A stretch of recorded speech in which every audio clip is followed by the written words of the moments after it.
Donc, ce que je vous propose, c'est de le faire en 3 parties. Il y aura d'abord une partie sur qui nous sommes, nous, IFSI, Théodore Simon et même le groupement, universitaire. Un deuxième point sur la formation infirmière dans les grandes lignes et une troisième partie sur Parcoursup, nos attentes à nous, de côté, IFSI sur, les dossiers, des candidats Parcoursup. Ce que je vous propose de faire, c'est je fais toute la présentation en une fois et on fera un temps de questions-réponses à l'issue de cette présentation. Alors, nous, ici, Théodore Simon, nous appartenons à un groupement, hein, nous sommes rattachés à une université comme tous les instituts de formation en soins infirmiers depuis 2009. Et notre groupement universitaire est l'Université Sorbonne Paris-Nord, USPN. Nous sommes tous rattachés à J'entends quelqu'un. Nous sommes rattachés donc à cette université sur le 93, hein. Cette université se trouve à Bobigny, la voici. Et il y a rattaché à cette université 6 instituts de formation en soins infirmiers. Nous avons l'IFSI de la Fontaine à Saint-Denis, l'IFSI Louise Couvé à Aubervilliers, l'IFSI Robert Ballanger à Aulnay-sous-Bois, l'IFSI Avicenne-Jean Verdier à la PHP. C'est un institut qui appartient à l'assistance publique Hôpitaux de Paris, mais qui travaille avec nous sur le groupement. Et nous avons l'IFSI de Villévrard, qui est en face de chez nous, à Neuilly-sur-Marne. Voilà. L'IFSI Avicenne-Jean-Verdier a déménagé au sein même de l'université. Donc cet IFSI se trouve à l'intérieur du site universitaire de Bobigny. Donc tous ces IFSI-là sont rattachés à l'université Sorbonne.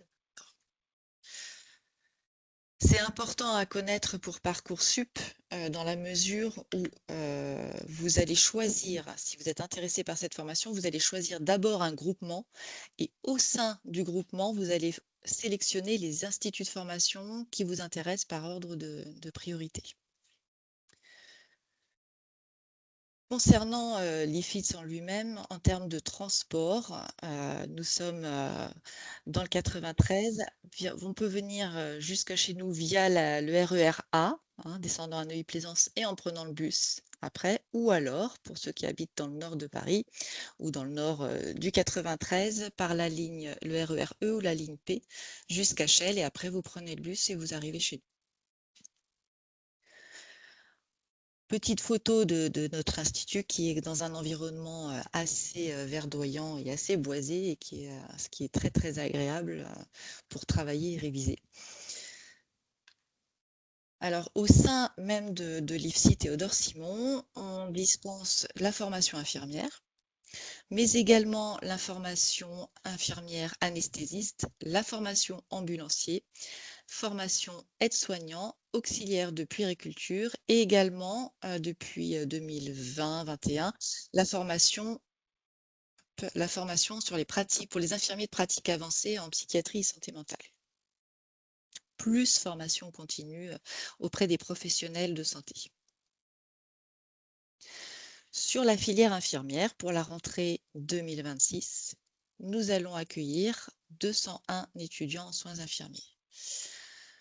C'est un quota qui a diminué par rapport à cette année, aux années précédentes. Nous étions là en septembre 2025 à 221 étudiants. Donc là, on passe à 201. Donc Parcoursup, hein, les candidats Parcoursup et les candidats qui ont travaillé, qui ont exercé pendant 3 ans, qui postulent via le concours d'entrée. Tout compris, vous serez 201 primo entrants en septembre 2026. Pourquoi il y a une baisse? Ah, c'est pour des raisons financières. Nous avions, suite au Covid, suite au Covid, il y avait une aide, le Ségur, et là, les régions ont un financement différent pour la rentrée, donc on ne peut pas assurer les 20 places que nous avions augmentées en 2021. C'est dingue.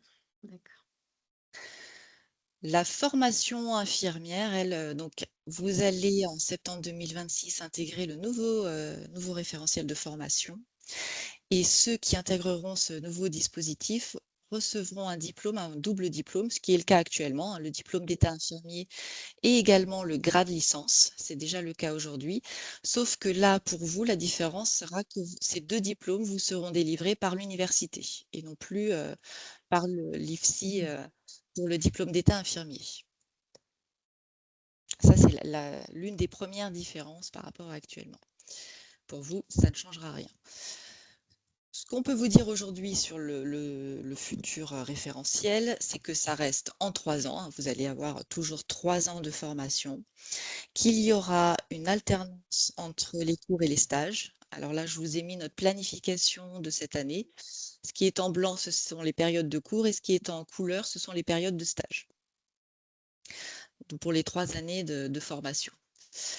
Donc, une alternance cours-stage, cours-stage, cours pour avoir les apports théoriques, stage pour mettre en pratique, et cette alternance pour favoriser l'intégration des savoirs tout en étant accompagné par un formateur référent de l'IFSI. Et à l'issue de cette formation, il faut que vous ayez acquis les 180 ECTS. C'est une formation aussi universitaire, donc chaque partiel vous permet de créditer ce que l'on appelle des ECTS. Alors, c'est un acronyme en anglais, soyez indulgents avec moi, je ne pourrais pas vous donner l'acronyme en entier. Ce sont des crédits qui vous permettent donc d'avoir le diplôme et le grade licence. C'est 180 ECTS sur les 3 ans.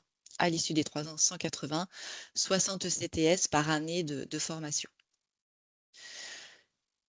Ce qui s'annonce, ce qu'on peut vous dire, c'est que vous aurez 66 semaines de stage sur les 3 années de formation. On attend la confirmation pour la répartition de ces semaines. De façon quasi certaine, c'est que vous avez, plus vous avancez dans la formation, plus vous aurez de périodes de stage.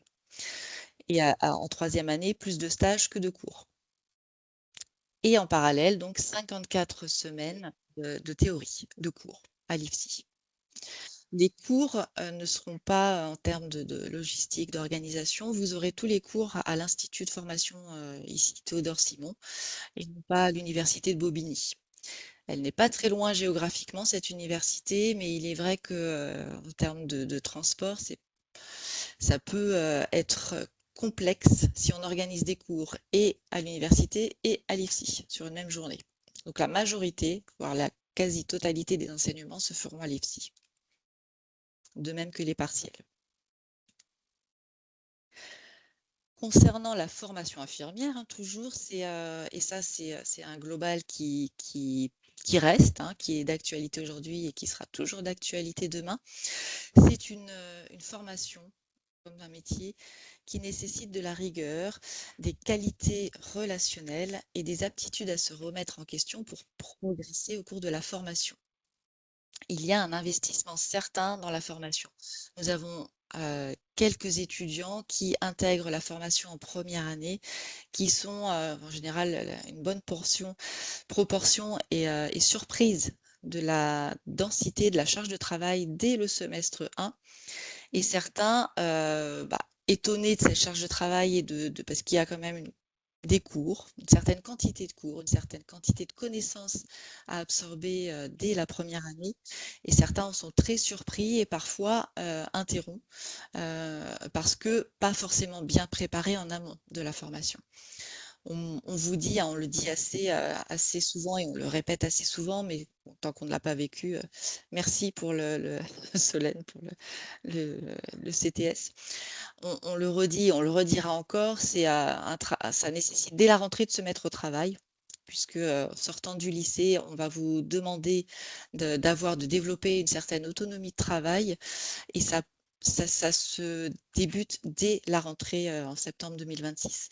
Et on vous conseille fortement, et les étudiants qui passent en 2e année le disent aux étudiants en première année, on vous conseille fortement de commencer à travailler dès le premier jour. Il y a toujours un temps d'appropriation de l'environnement. des outils de travail aussi hein, qu'on utilise. Hein.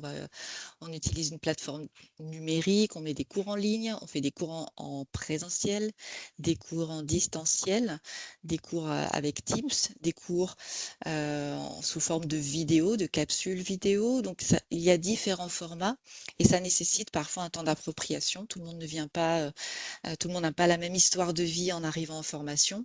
Donc il y a un accompagnement qui est mis en place pour tout ça. Hein. Chaque étudiant a un formateur référent de suivi qui le suit sur l'ensemble de la formation, depuis l'entrée jusqu'à la sortie. Et dans cet accompagnement, on aide les étudiants à s'autonomiser dans le travail aussi. Ça fait partie de l'accompagnement. Et on aide l'étudiant à intégrer les savoirs, à analyser sa pratique pour se professionnaliser. Ça fait partie du dispositif de formation. C'est une sacrée plus-value dans cette formation. Elle aide vraiment. Les formateurs sont une vraie ressource dans cette formation. Je vous ai mis des photos, je ne vous ai pas dit. Là, ce sont des photos des étudiants de première année de cette année, voilà, dans notre amphithéâtre. C'était leur premier jour de rentrée au sein de l'IFITS. Et là, ce sont quelques photos d'une partie, une toute petite partie de l'équipe de formateurs avec des étudiants qui sortent diplômés de chez nous. Nous avons des petites spécificités au sein de l'IFSI, c'est qu'on est un IFSI assez dynamique et tourné vers l'avenir et vers les besoins actuels en santé. Et les formateurs organisent des différentes activités, comme notamment des actions de santé publique auprès du public, donc via des associations, comme le Lions Club que nous voyons là. Là, c'est pareil, ce sont des photos des étudiants qui ont participé à ces actions de santé publique, qui permettent entre autres de faire des dépistages de diabète auprès des personnes de tout public. Donc sur des salons, sur des cours de brocante aussi, parfois ils s'installent sur des brocantes et autres événementiels. Certains étudiants, sur la base du volontariat, parce que là c'est en plus de la formation, participent à ces actions de santé publique. Ça permet de voir une autre versant du métier infirmier, tout en étant dans le concret et vraiment dans l'action au plus près du public, c'est-à-dire du patient, mais aussi de la personne. Et nous avons également la chance, une belle opportunité pour les étudiants de pouvoir faire des stages Erasmus, des stages à l'étranger en Union européenne, mais aussi hors Union européenne. On a des étudiants aussi qui partent de temps en temps en Suisse pour faire tout un semestre complet en Suisse. Et après, nous, on s'occupe des équivalences. Un petit point sur le financement. Je ne vais pas trop vous charger, mais ça peut éventuellement vous questionner. Il y a le Conseil régional d'Île-de-France qui aide au financement de cette formation et qui, pour ça, il faut avoir des critères d'éligibilité. Il faut avoir soit moins de 26 ans en poursuite d'études sans interruption. Donc la personne qui sort du bac peut avoir cette aide du conseil régional. Les moins de 26 ans et sortis du système scolaire depuis moins de 2 ans. C'est valable aussi, donc si dans le groupe, là, je ne vous connais pas, s'il y en a certains qui ont été étudiants, voilà, qui ont fait un master, une licence ou autre, et qui se réorientent, vous avez cette possibilité-là. Ça s'adresse aussi aux demandeurs d'emploi inscrits à France Travail, dont le coût de formation n'est pas pris en charge par France Travail, les bénéficiaires d'un parcours emploi compétences, les bénéficiaires du RSA et les jeunes dont le service civique est achevé dans un délai d'1 an avant leur entrée en formation. Un seul de ces critères, il ne faut pas remplir tous ces critères, ce n'est pas possible, donc un seul de ces critères suffit à avoir le financement par le conseil régional. Le coût, hein, le coût lié à tous les étudiants donc, qui ont ce financement, hein, vous avez malgré tout des droits de scolarité à payer qui cette année étaient de 178 €. Donc ça, c'est par année, plus la CVEC. La CVEC, c'est la contribution à la vie étudiante et campus qui permet aux étudiants de bénéficier des services de l'université parce que vous êtes aussi inscrit à l'université. Vous avez 2 cartes étudiantes, en fait. Vous avez la carte étudiante de l'université, USPN pour nous, et la carte étudiant de l'institut de formation. Donc, étant inscrit à l'université, vous bénéficiez des services de l'université. Et là, les frais sont de 103 €. Vous avez aussi, comme autre possibilité de financement, peut-être que ça peut intéresser certaines personnes, donc certains qui travaillent peuvent se faire financer la formation par leur employeur. C'est le cas pour certaines personnes qui travaillent en tant qu'aide-soignant, par exemple, ou certains peuvent trouver un organisme financeur comme Transition Pro ou la NFH ou autre organisme de financement. Le CPF est possible également. On a quelques étudiants qui utilisent leur compte professionnel de formation. Si vous êtes en autofinancement, le coût annuel est de 6 507 € pour la formation. Si vous êtes financé par un organisme financeur, le coût est de 9 142 €. Ce que je vous donne comme information se trouve également sur notre site internet. Nous avons un site internet ifits.fr et toutes ces informations sont également sur le site internet. Les étudiants, certains sont aussi éligibles à la bourse d'études, et ça c'est tout à fait faisable. Et il y a la possibilité de signer un contrat d'allocation études pendant la formation, il me semble dès la 2e année, auprès de partenaires qui sont les structures hospitalières, des structures de santé, qui peuvent proposer, on en a quelques-unes qui interviennent régulièrement auprès des étudiants pour proposer des CAE. Donc vous êtes rémunéré et en contrepartie, vous avez un engagement à servir de 18 mois dans la structure avec laquelle vous êtes engagé. Alors, vous touchez une partie du financement pendant la formation et l'autre partie de l'allocation à l'issue des 18 mois que vous avez rendus dans la structure. Concernant Parcoursup, là je vous ai fait un point très global sur la formation, sur qui nous sommes. Maintenant, Parcoursup.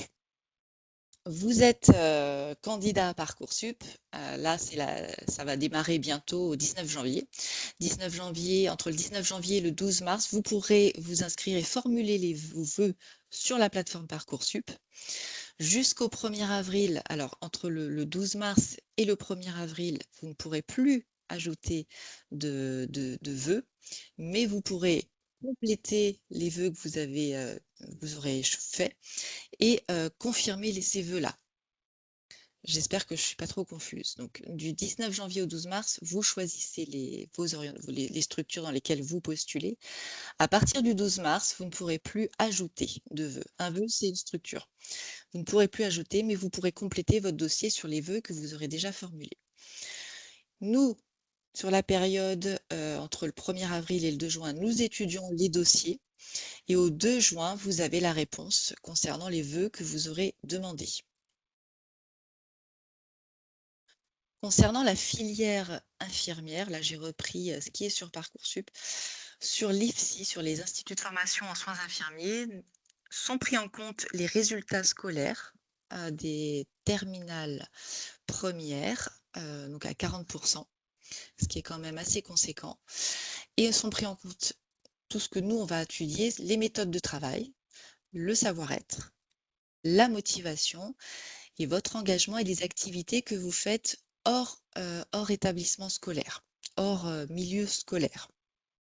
Alors, je vous dis ça parce que nous, je vais vous mettre ça, nous étudions tous les dossiers. Je sais que certaines formations ne tiennent compte que du côté numérique du dossier. Il faut savoir que dans les IFSI, tout du moins donc sur le groupement, nous lisons tous les dossiers de l'ensemble des candidats qui postulent sur le groupement universitaire de l'Université Sorbonne Paris-Nord. Qui lit ces dossiers? Eh bien, tous les membres de l'équipe pédagogique des 6 IFSI qui sont rattachés à cette université. Ce sont les formateurs, ce sont les coordinateurs pédagogiques, ce sont aussi les responsables pédagogiques. Donc, tous ceux qui sont du métier, qui sont infirmiers de métier et qui dispensent la formation en soins infirmiers. Donc, les 6 IFSI rattachés à ce groupement. Tous les dossiers sont lus. Nous lisons tout ce que vous mettez dedans. Lettres de motivation, l'ensemble des rubriques, les activités, tout ce que vous faites à côté, tout est lu. Et alors, ce qui nous intéresse plus particulièrement, au vu de ces quelques dernières années, hein, depuis que la plateforme Parcoursup existe, nous en avons lu quelques-uns des dossiers. Et on a maintenant une bonne idée de ce qui nous intéresse, hein, dans les dossiers. Et là, vraiment, c'est important, c'est la construction de votre projet professionnel. Ce qui nous intéresse, c'est de voir comment vous en arrivez à postuler, hein, qu'est-ce qui vous intéresse dans le métier, comment vous en êtes venu à vouloir exercer ce métier, qu'est-ce qui vous a donné envie, donc là, comment ça s'est construit. Par ailleurs, ce que vous avez compris aussi du programme, parce qu'il faut quand même que vous ayez une petite idée du programme. On ne s'engage pas dans une formation sans savoir un petit peu ce qui nous attend. Et à partir de ça, quels sont vos points forts qui vous aideront à suivre cette formation. Donc ça suppose d'avoir une petite idée, hein, on ne vous demande pas le détail de la formation, mais ça suppose d'avoir une idée un peu du programme, un peu de la charge de travail, un peu de ce qui va se dérouler, de comment ça va se dérouler. Et vous, en fonction de qui vous êtes, comment vous pensez appréhender cette formation. Qu'est-ce qui va vous aider pour appréhender au mieux cette formation? En gros, pourquoi vous pensez réussir dans cette formation? Donc votre compréhension du programme, de la formation et du métier. Et aussi, ça peut être intéressant de savoir un peu les ressources, hein, si vous avez identifié des ressources pour vous aider dans cette formation. Déjà, à ce point d'étape-là. C'est évidemment quelque chose qui ne sera pas exhaustif, que vous réajusterez au fur et à mesure de la formation. Mais d'entrée de jeu, ce qui nous intéresse, c'est de comprendre un peu comment vous appréhendez la formation. Est-ce que votre projet est construit et réfléchi? Et comment vous avez préparé votre entrée en formation? Ce qui nous permet de voir derrière la motivation que vous avez dans cette formation et dans ce métier. On a beaucoup de lettres de motivation qui sont très, comment dire, très génériques, issues de l'intelligence artificielle, et ça on le voit tout de suite. Et c'est du coup, ça vous dessert, sachez que ça dessert complètement le candidat de faire une lettre générique où il n'y a rien de vous, où c'est juste du copier-coller de l'intelligence artificielle ou d'une lettre de motivation qu'on a prise sur Internet. On voit très bien que c'est pas vous et ça ne nous donne aucune information sur le candidat. Donc c'est une perte de chance pour le candidat, puisque nous notons chaque élément de ce que vous mettez dans le dossier. Donc si on voit que la lettre est trop générique, ça n'est pas pris en compte dans la notation et vous perdez une chance d'être accepté dans la formation. On a également eu par ailleurs l'année dernière, et ça a été discuté, c'est remonté jusqu'aux organisateurs de Parcoursup, hein, ne mettez pas de recettes de cuisine parce que nous lisons effectivement les dossiers. On a eu un dossier l'année dernière où un candidat, une candidate a déposé une recette de gâteau en lettre de motivation. Donc ce dossier a été refusé. Voilà un petit peu ce qui est attendu. Par ailleurs, ce qui va vous aider, enfin ce qui va nous aider, nous, dans les éléments, dans le profil, hein, à cerner votre profil, c'est les appréciations des professeurs du lycée. C'est une mine de renseignements, une mine d'or pour nous quand on lit, quand on se renseigne sur le candidat. Le profil se dessine à travers les appréciations des professeurs du lycée. Donc on lit, je vous informe que nous lisons toutes les appréciations qui sont déposées dans Parcoursup. Donc ça va de la seconde jusqu'à la terminale. Et pour les élèves qui redoublent, on lit aussi l'année de redoublement. Ça permet de voir la progression de l'étudiant, comment il progresse, comment il se tient en classe, son absentéisme, son assiduité, sa motivation, les efforts qu'il fait. Ce qui signifie que même si vous n'avez pas forcément une note, une moyenne très élevée, si l'appréciation du professeur est très positive, c'est un sacré bonus, un sacré plus dans votre dossier Parcoursup. On ne tient pas compte uniquement de la note, nous analysons les appréciations des professeurs. On regarde aussi, on porte une attention particulière sur les liens que fait le candidat entre les activités qu'il fait au quotidien et ce qu'il en retire, le bénéfice qu'il en retire, les compétences qu'il développe à travers ces activités et qui pourront lui servir dans la formation infirmière. Par exemple, quelqu'un qui fait du foot, voilà, qui fait du foot toutes les semaines, ça peut être un plus en termes de collectif, le travail en collectif. Voilà. Et c'est très, très demandé dans ce métier-là. Donc voilà, c'est des compétences en termes de travail en collectivité. Tout ce que vous faites au quotidien vous amène des apprentissages, vous permet de développer des compétences qui peuvent vous être utiles dans la formation et dans le métier infirmier. Il n'y a pas forcément besoin d'avoir été membre dans une association, d'avoir fait des actions de santé publique ou des actions autres. Il n'y a pas forcément besoin d'avoir fait des choses extraordinaires pour être retenu dans cette formation. Ce qui est très, très intéressant, c'est quand le candidat, à partir de son quotidien, arrive à extraire des compétences et à dire en quoi ça peut lui servir dans le métier, dans la formation. Et enfin, de la clarté et de l'authenticité dans la lettre de motivation. Évitez, s'il vous plaît, s'il vous plaît. C'est tellement plus agréable à lire quand cette lettre, elle vient de vous et qu'elle est faite par vous. Même s'il y a des fautes, pour être honnête, j'en viens à être heureuse quand je vois des fautes d'orthographe parce que je me dis qu'au moins le candidat a joué le jeu et a fait la lettre. C'est lui qui a fait la lettre. Donc c'est clairement identifiable quand ça vient de l'intelligence artificielle et de quand ça vient du candidat en lui-même. On voit très clairement quand l'étudiant, l'élève, le candidat s'est approprié son projet professionnel, s'est approprié le programme de formation. Pour finaliser, alors ça c'est très important aussi, quand vous êtes accepté sur Parcoursup, vous n'êtes pas encore inscrit officiellement dans l'institut de formation que vous avez choisi. Pour avoir une inscription, pour être considéré comme inscrit en IFSI, il faut que vous ayez déposé votre dossier dans l'IFSI dans lequel vous êtes accepté. Et là, attention, j'attire votre attention, je pense qu'on va vous le dire dans les lycées, il y a une date butoir d'inscription. Si vous dépassez cette date butoir d'inscription, vous perdez votre place. Même si vous avez validé sur Parcoursup votre place, votre dossier, oui, vous êtes, on enlève de la liste, nous les étudiants, enfin les élèves, les candidats qui ne déposent pas leur dossier au sein de l'IFSI.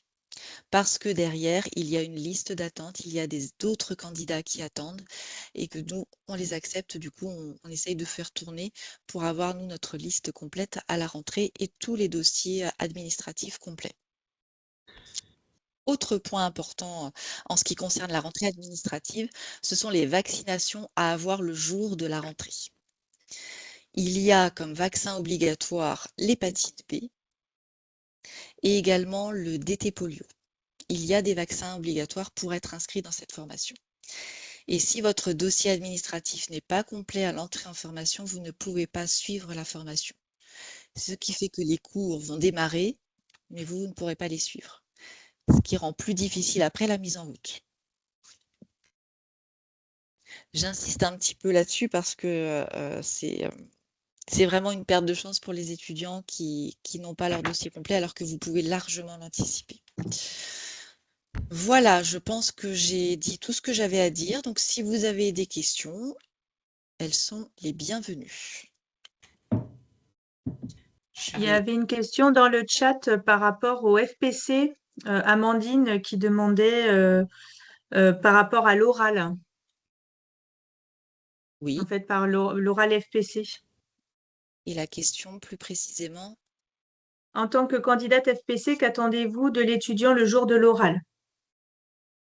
Alors, effectivement, pour les FPC, j'en ai pas parlé. Les FPC, c'est formation professionnelle continue. Pour les personnes qui ont travaillé au moins 3 ans à temps plein, qui ont cotisé 3 ans à temps plein, peuvent accéder à la formation infirmière par la voie FPC, c'est-à-dire un concours d'entrée avec un écrit et un oral. L'oral étant un entretien. Alors, au cours de l'entretien, vous présentez, vous allez surtout argumenter sur qui vous êtes et votre projet professionnel et votre parcours professionnel avant le concours. Ce que vous avez fait, c'est ça qu'on attend, ce que vous avez fait, ce que vous en avez tiré comme apprentissage et pourquoi vous voulez devenir infirmière ou infirmier aujourd'hui. Qu'est-ce qui vous a amené à postuler sur ce concours aujourd'hui? On a besoin d'y voir clair en tant que jury sur sur ce fil conducteur qui vous amène aujourd'hui à passer le concours d'entrée en IFSI. Solène, si tu veux rajouter des choses, t'hésites pas, hein. Alors Solène, pardon, Solène Bruno travaille avec moi, elle est coordinatrice pédagogique sur la filière infirmière à l'IFSI. Théodore Simon, donc voilà, elle participe au webinaire, donc n'hésite pas à intervenir, Solène. Pas de souci. Je réponds en même temps au chat. Enfin, voilà. Ça marche. Alors, il y a d'autres questions. Alors, Amandine qui dit, je trouve que c'est beau. Alors, j'ai peut-être loupé. Oui, non, en fait, c'était au début c'est vrai qu'avec notre environnement, Ah, c'est vrai d'accord. qu'il y a des bancs à l'extérieur où les Oui. étudiants peuvent manger. Alors bon, l'hiver, on l'utilise pas beaucoup, mais quand même, quand il ne pleut pas, c'est quand même agréable. Donc, L'hiver, on c'est fait des vrai que batailles c'est de boules de neige, ce qu'on a pu faire la semaine dernière. Alors, pourquoi infirmier anesthésiste est différencié, c'est accessible post-bac? Alors, pour être infirmier anesthésiste, il faut déjà être infirmier. Et après, c'est dans le cadre de la formation continue, on peut refaire ces 2 ans de formation. C'est une spécialisation du métier infirmier, infirmier anesthésiste. Donc, c'est bien distinct de la formation infirmière. J'espère que ça répond à votre question. Ah, ouais, Amandine, c'était surtout par rapport le fait de ne pas être tout de suite ah, IAD. c'est différencié, oui. C'est d'abord Mm. infirmier. Et pour ceux qui sont en FPC, peut-être que tu as répondu du coup. On finance la Oui. formation par Pôle emploi au conseil régional. Oui, c'est Mm. possible aussi, Il y tout a à plein fait. de choses différentes en fait de structure. C'est vrai que dès que vous ne sortez pas du bac, dès qu'il y a un employeur, du coup, il y a plein d'organismes différents qui peuvent financer à des niveaux différents, sur des durées différentes aussi. Donc, soyez bien, quand vous commencez la formation, soyez bien au fait de ce financement. Ne vous attendez pas à travailler à temps plein en parallèle, hein, c'est impossible. Donc, vraiment, il faut avoir une assise financière ou une sérénité financière pour pouvoir faire ces études-là. Surtout quand, voilà, si c'est pas financé par le conseil régional. Donc, j'avais une question pour les post-bac. Quand vous sortez du bac, vous ne payez pas les coûts, à part les 178 euros et la CVEC, mais les 6 000 euros, en fait, non, c'est pris en charge par l'État. Par contre, les 178 et les 103, oui, c'est vous qui payez. Alors, les bourses peuvent rembourser aussi, hein, si vous êtes éligible à la bourse. Aussi, c'est possible. Mais il faut le prévoir. Alors, je vois que nous avons des formateurs aussi dans le groupe. Nous avons Madame Morgado, Madame Carré qui a écrit aussi dans le chat, donc qui va dans mon sens pour les fautes d'orthographe dans la lettre de motivation. Non, c'est l'authenticité. Voilà. Est-ce que Il y avait Florent Chauveau aussi qui était là. Je ne sais pas s'il est resté connecté, mais il y était au début. C'est bien, il y a du monde, c'est super. Alors, est-ce qu'on en est où dans les questions, du coup, Solène? Alors, il y avait, pouvez-vous nous donner des exemples de ce qu'on pourrait mettre dans la lettre de motivation? Des exemples de ce que vous pouvez mettre dans la lettre de motivation. Je ne peux pas trop vous donner d'exemples. Ce qui nous C'est intéresse, c'est vous-même, en fait. C'est vrai que c'est qui vous-même, êtes-vous? hein. Qu'est-ce que Voilà, vous faites? Qu'est-ce que vous aimez faire? exact. Euh, C'est qui vous êtes? Mm. quels sont voilà, qui vous êtes, quels sont vos points forts, voilà qui je suis, voilà ce que j'ai fait, voilà pourquoi je veux être infirmier ou infirmière, et qu'est-ce qui fait que je pense que je vais y arriver dans cette formation. Par exemple, qu'est-ce que je pourrais vous dire? Par rapport en exemple de motivation. Oui. Après, ça peut être par exemple si vous avez fait un stage en troisième ou seconde, en fait, souvent c'est des stages d'observation et tout ça, mais c'est pas obligé d'être dans le milieu hospitalier ou infirmier. Mais même si vous avez été une semaine, je sais pas moi, au niveau de la vente à Kiabi, eh ben, c'est quoi? Qu'est-ce que vous avez apprécié? Est-ce que c'est la relation client? Est-ce que c'est le fait de bien ranger les vêtements, le tri? Enfin voilà, qu'est-ce que vous avez vécu? Qu'est-ce que vous avez apprécié et pas? pas apprécié aussi, hein. Parce que comme ça nous donne aussi, nous, un peu de vous visualiser, puisqu'il n'y a pas d'entretien, en fait, hein, pour l'admission. Donc aussi, dans votre lettre de motivation, ça sert à rien de dire je suis à votre disposition pour un entretien, puisque de toute façon, il n'y en a pas. Et comme le contenu est parfois un peu limité aussi dans les courriers et dans les lettres de motivation, il faut pas, ça sert à rien, ça, en fait. Et même, ça nous montre qu'au final, vous ne savez pas comment on est admis à l'IFSI. Donc, il n'y a pas d'entretien pour les Parcoursup. Par contre, pour les FPC, il y avait une question d'Amandine.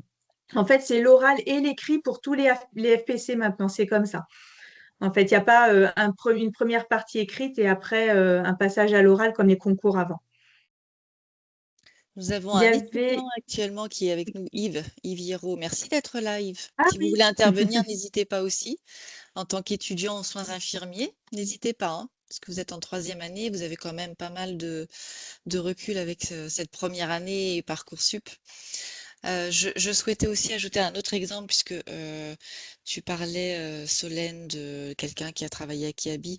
On a par exemple aussi des personnes qui ont travaillé dans le BTP et qui se sont complètement reconverties parce qu'elles se sont aperçues que euh, c'était pas ça qui les intéressait, c'était plus le contact, l'approche relationnelle avec les patients, cette empathie. C'était plus ça qui les intéressait, qui leur parlait. Et ça, ça peut être un exemple de lettre de motivation aussi. Comment on mm, en arrive à vouloir devenir infirmier? Bah parce que j'ai exercé dans tel milieu et qu'aujourd'hui, je m'y retrouvais plus. Voilà, donc j'ai décidé là de me réorienter vers les soins infirmiers. Ça peut être ça aussi. Alors, je vais essayer de ne pas rater de questions, mais une collègue, la formation dure toujours 3 ans. Je suis peut-être pas au bon mm. endroit. Oui, elle durera toujours 3 ans. Il a été question à un moment donné que Isabelle Carré a répondu que ça passe en 4 ans, mais ça reste en 3 ans. Est-ce qu'il est possible d'accéder à cette formation en passant par un bac STMG?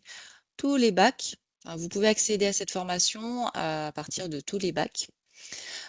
Il peut y avoir des bacs où vous devrez, en fonction du contenu de ce que vous avez eu sur le terminal et la première, il y aura peut-être des connaissances que vous n'aurez pas à l'entrée en formation.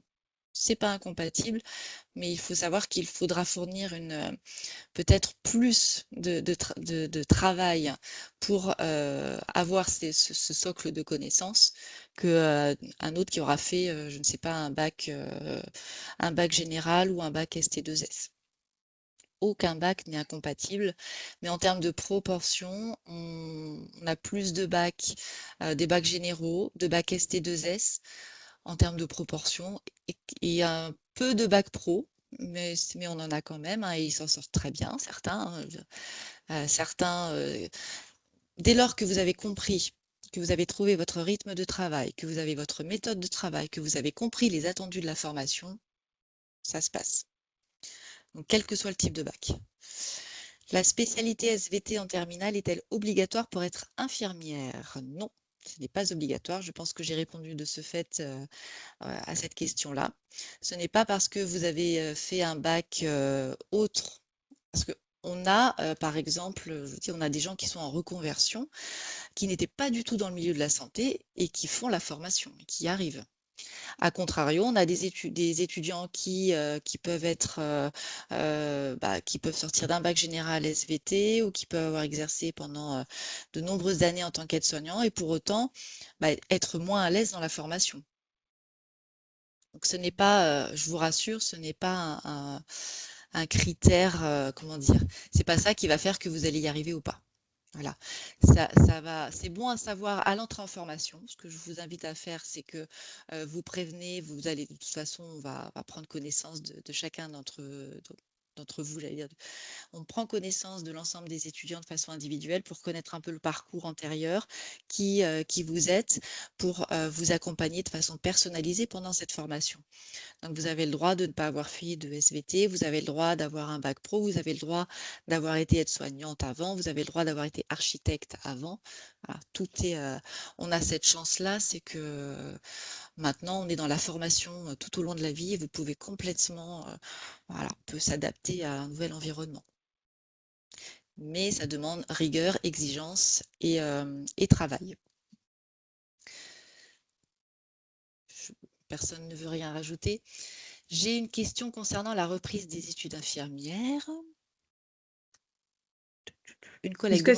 Est-ce que c'est une interruption ou je sais pas, du coup? Oui, c'est moi. Bonsoir. Désolée de vous couper. Bonsoir. Vous m'entendez bien? Oui, très bien. Oui, oui, oui. Alors, j'étais étudiante infirmière. Je faisais partie de la promotion 2019-2022 à l'IFIT. Oui. Et Oui. je voulais savoir si jamais, enfin, je souhaite reprendre la formation. Est-ce que c'est possible ou c'est trop tard? Attendez, là, vous En êtes en fait, interruption et vous voulez réintégrer la formation? oui, oui, c'est ça.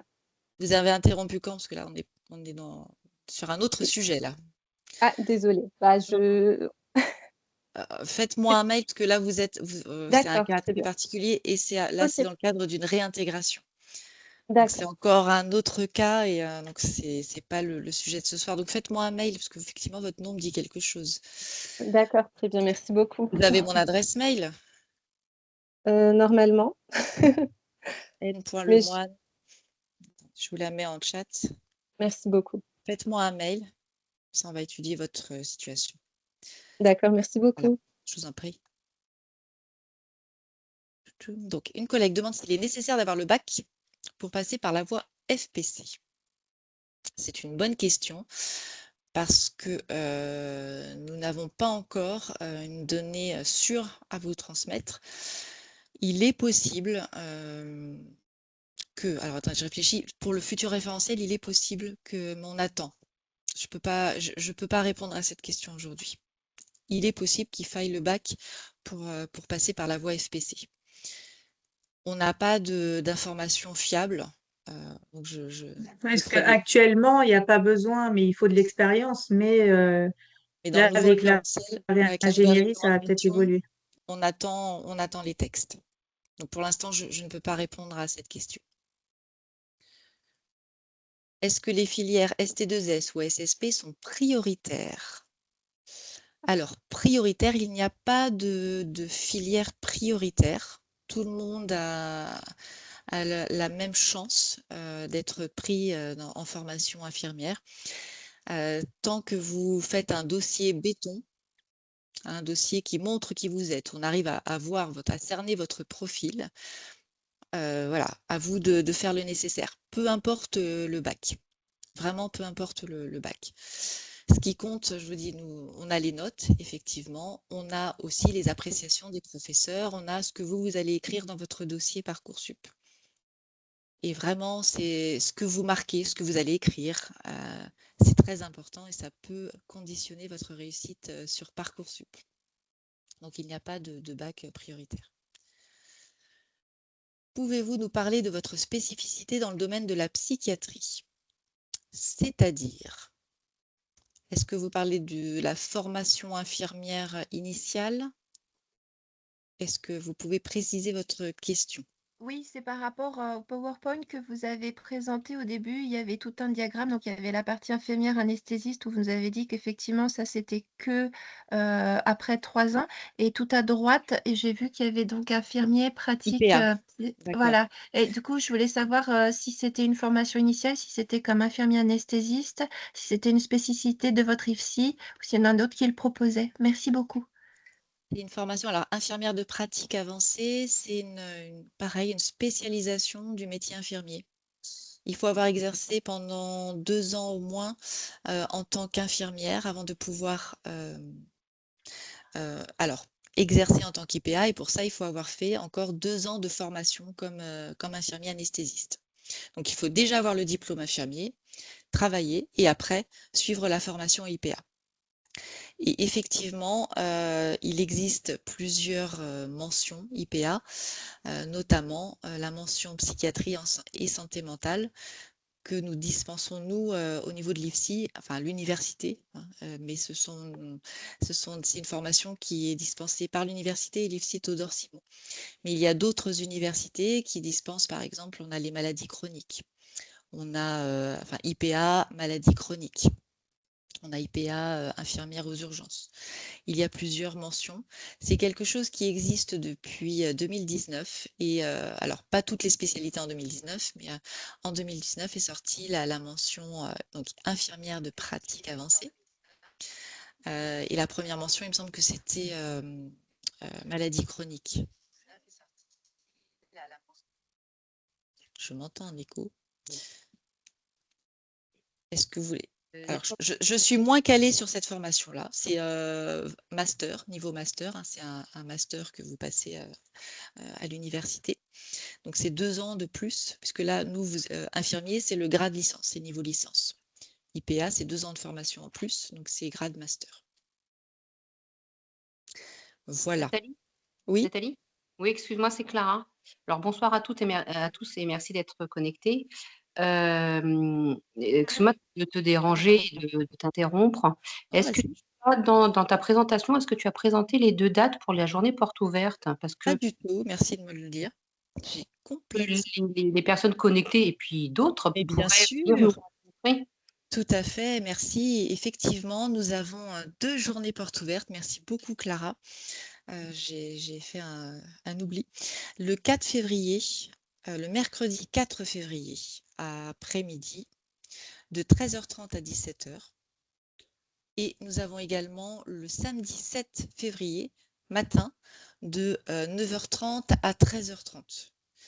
Au niveau de l'IFSI, donc chez nous, 19 avenue Maison Blanche, nous avons deux demi-journées portes ouvertes. Là, je vous invite, si l'IFSI vous intéresse ou vous questionne, si vous dites, tiens, peut-être que, ou finalement, qu'est-ce que c'est? On vous invite à venir nous voir directement sur place. Vous rencontrerez les formateurs, les étudiants en soins infirmiers. Vous rencontrerez également des formateurs de la filière aide-soignante auxiliaire de puère, mais pas IAD. Si certains sont intéressés par IAD et IPA, il n'y a pas de représentants de ces 2 formations sur les JPO. Mais nous avons ces 2 demi-journées dédiées à tous les échanges pour répondre à toutes vos questions sur les 3 formations. Effectivement. Y compris l'accessibilité aussi pour les élèves ou les futurs étudiants qui ont besoin d'aménagements spécifiques, y compris la prépa au concours pour les FPC et également tout ce qui est financement. Alors, on vous renseigne sur tout ça. Et ce qui marche beaucoup, c'est que vous pouvez aussi échanger avec les étudiants qui sont en plein dedans. Donc, le 4 février après-midi et le 7 février matin. Merci, Clara. C'est vrai que c'est important de se déplacer, que ça soit dans notre IFSI ou dans un autre. C'est important de voir un peu les locaux, de sentir un peu l'ambiance en fait qu'il y a dans les locaux, et également aussi d'évaluer le trajet en transport en commun notamment ou en voiture. Donc c'est vraiment, si vous hésitez parfois entre 2 ou 3 IFSI, ou ne regardez pas seulement Google Maps ou autre, en fait vraiment vivez le transport en commun ou vivez le trajet en voiture. C'est important aussi pour le bien-être dans la formation. On a certains étudiants qui interrompent parce que c'est trop épuisant le temps de trajet. 1h30 de trajet, c'est énorme au quotidien. Donc, pensez-y, surtout que vous faites des stages. Nous, les stages se passent en majorité sur le territoire de Seine-Saint-Denis du 77 et les horaires sont tout autres en stage. Vous pouvez commencer à 6h30, 7h moins le quart. Donc, être en transport et passer 1h30 dans les transports, se lever très tôt le matin ou se coucher très tard le soir, c'est très vite fatigant. Le rythme est assez soutenu et l'alternance cours-stage aussi est fatigante. Donc, vraiment privilégier la proximité géographique dans vos choix. Alors, j'en étais à la question, est-il possible de cumuler des inscriptions dans différents groupements IFSI? Oui, sur Parcoursup, vous pouvez demander, alors je crois que c'est jusqu'à 5 groupements. Et après, dans les groupements, vous choisissez les IFSI qui vous intéressent. Donc oui, c'est tout à fait possible. Pour les stages, l'étudiant doit-il les chercher lui-même ou l'IFSI propose-t-il des terrains de stage? Les deux. Vous avez raison de poser la question. Nous avons effectivement, nous, une offre de stage, mais au regard du nombre d'étudiants, elle ne suffit pas, cette offre de stage. Donc effectivement, on demande aux étudiants de faire des recherches, ce qu'on appelle des démarches personnelles, de rechercher de votre côté des lieux de stage pour qu'on puisse mettre tout le monde en stage. Donc c'est effectivement des démarches qu'on vous demande de faire.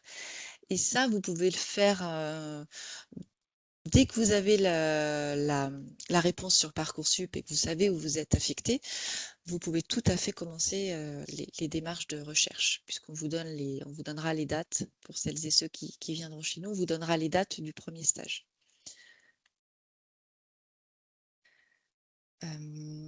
Avez-vous des salles de simulation pour les travaux pratiques? Et avez-vous des quotas pour intégrer des post-bac à SSP?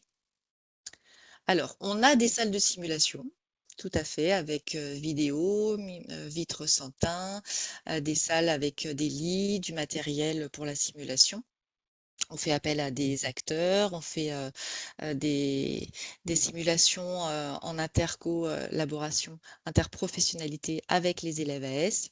Donc, il y a de la simulation actuellement par ce qu'on appelle APS, approche par simulation. On le fait tous les semestres. Il y a 6 semestres. À chaque semestre, les étudiants bénéficient de la simulation. Après, est-ce qu'on a des quotas pour intégrer des postes bac à SSP? Non, on ne travaille pas par quota. On travaille plutôt par proportion entre les candidats Parcoursup et les candidats FPC.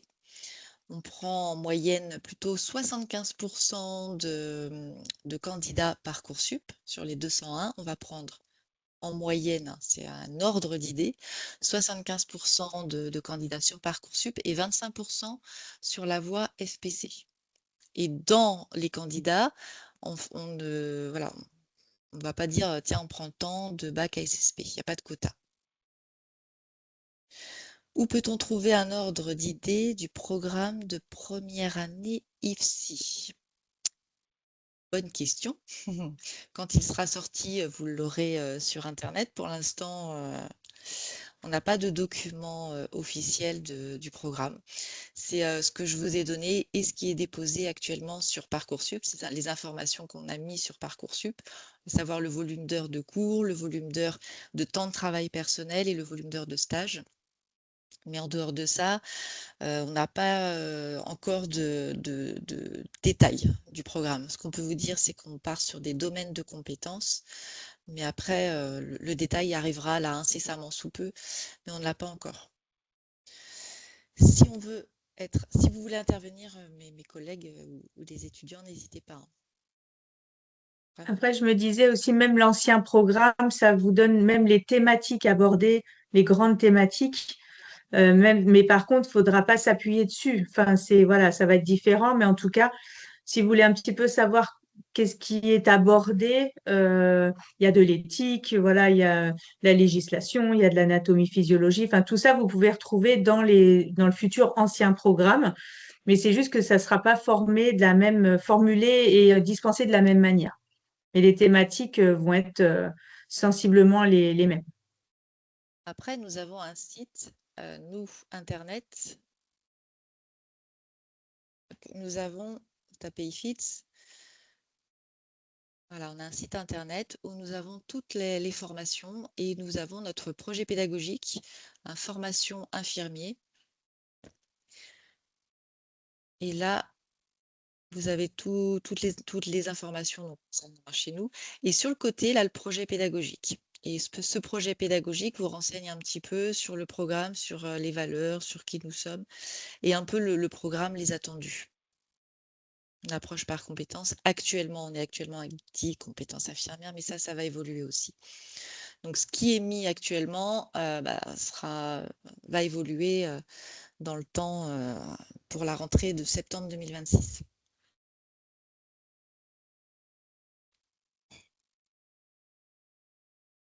Autre question. Si on veut être infirmière au bloc opératoire, on doit faire quoi à la fin de la formation des 3 ans? Travailler. Travailler en tant qu'infirmière. Alors, après, de nouveau, c'est comme IAD, c'est une formation complémentaire de 2 ans. mais je suis moins calée sur cette formation. Donc, je pourrais moins vous donner de renseignements, à moins que quelqu'un dans le groupe connaisse un peu plus. C'est moins mon domaine.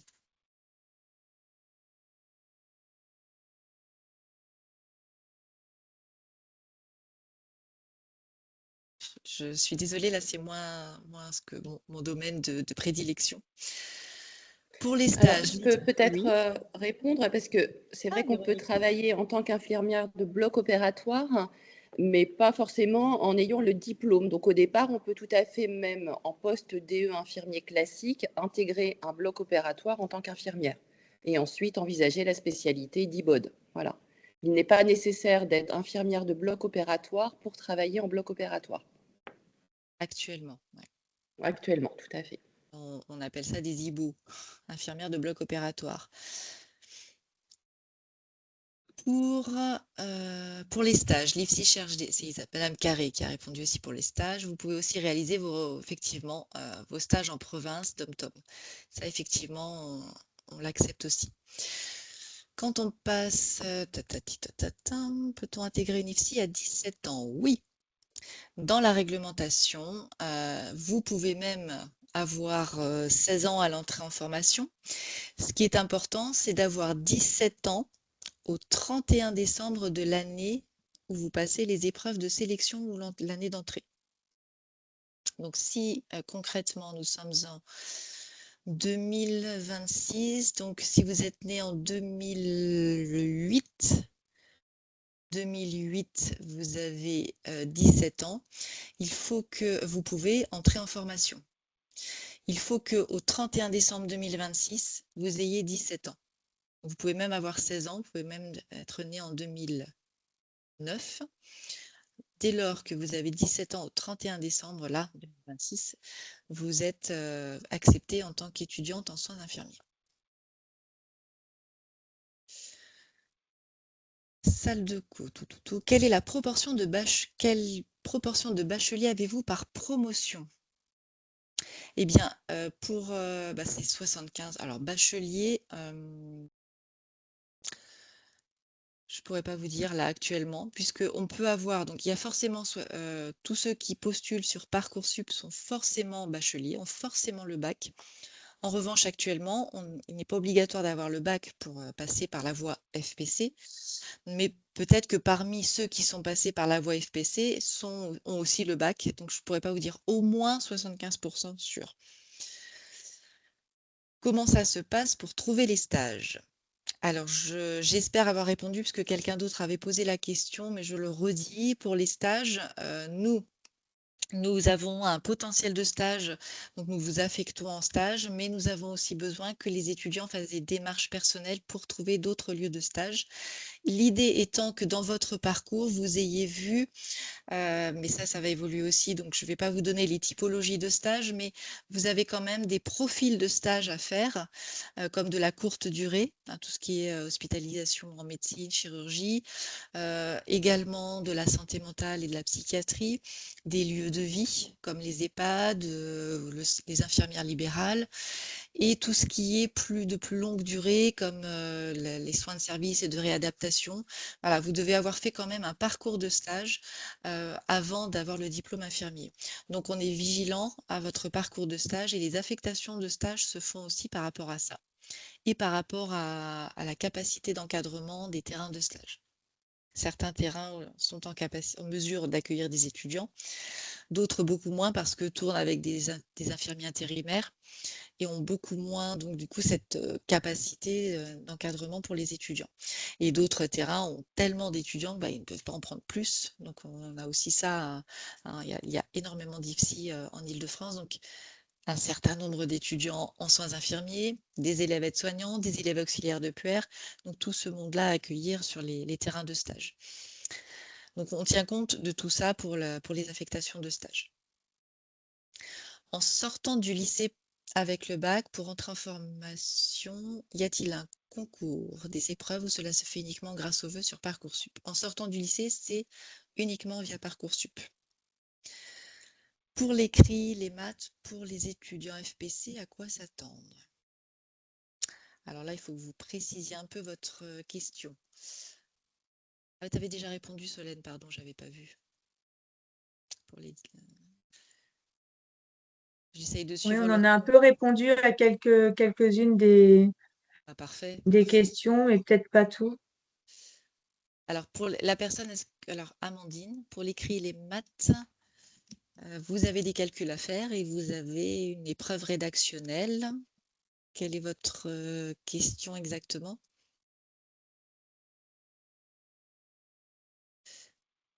Est-ce que, je continue en attendant, est-ce que les notes sur les spécialités sont si importantes pour être admises?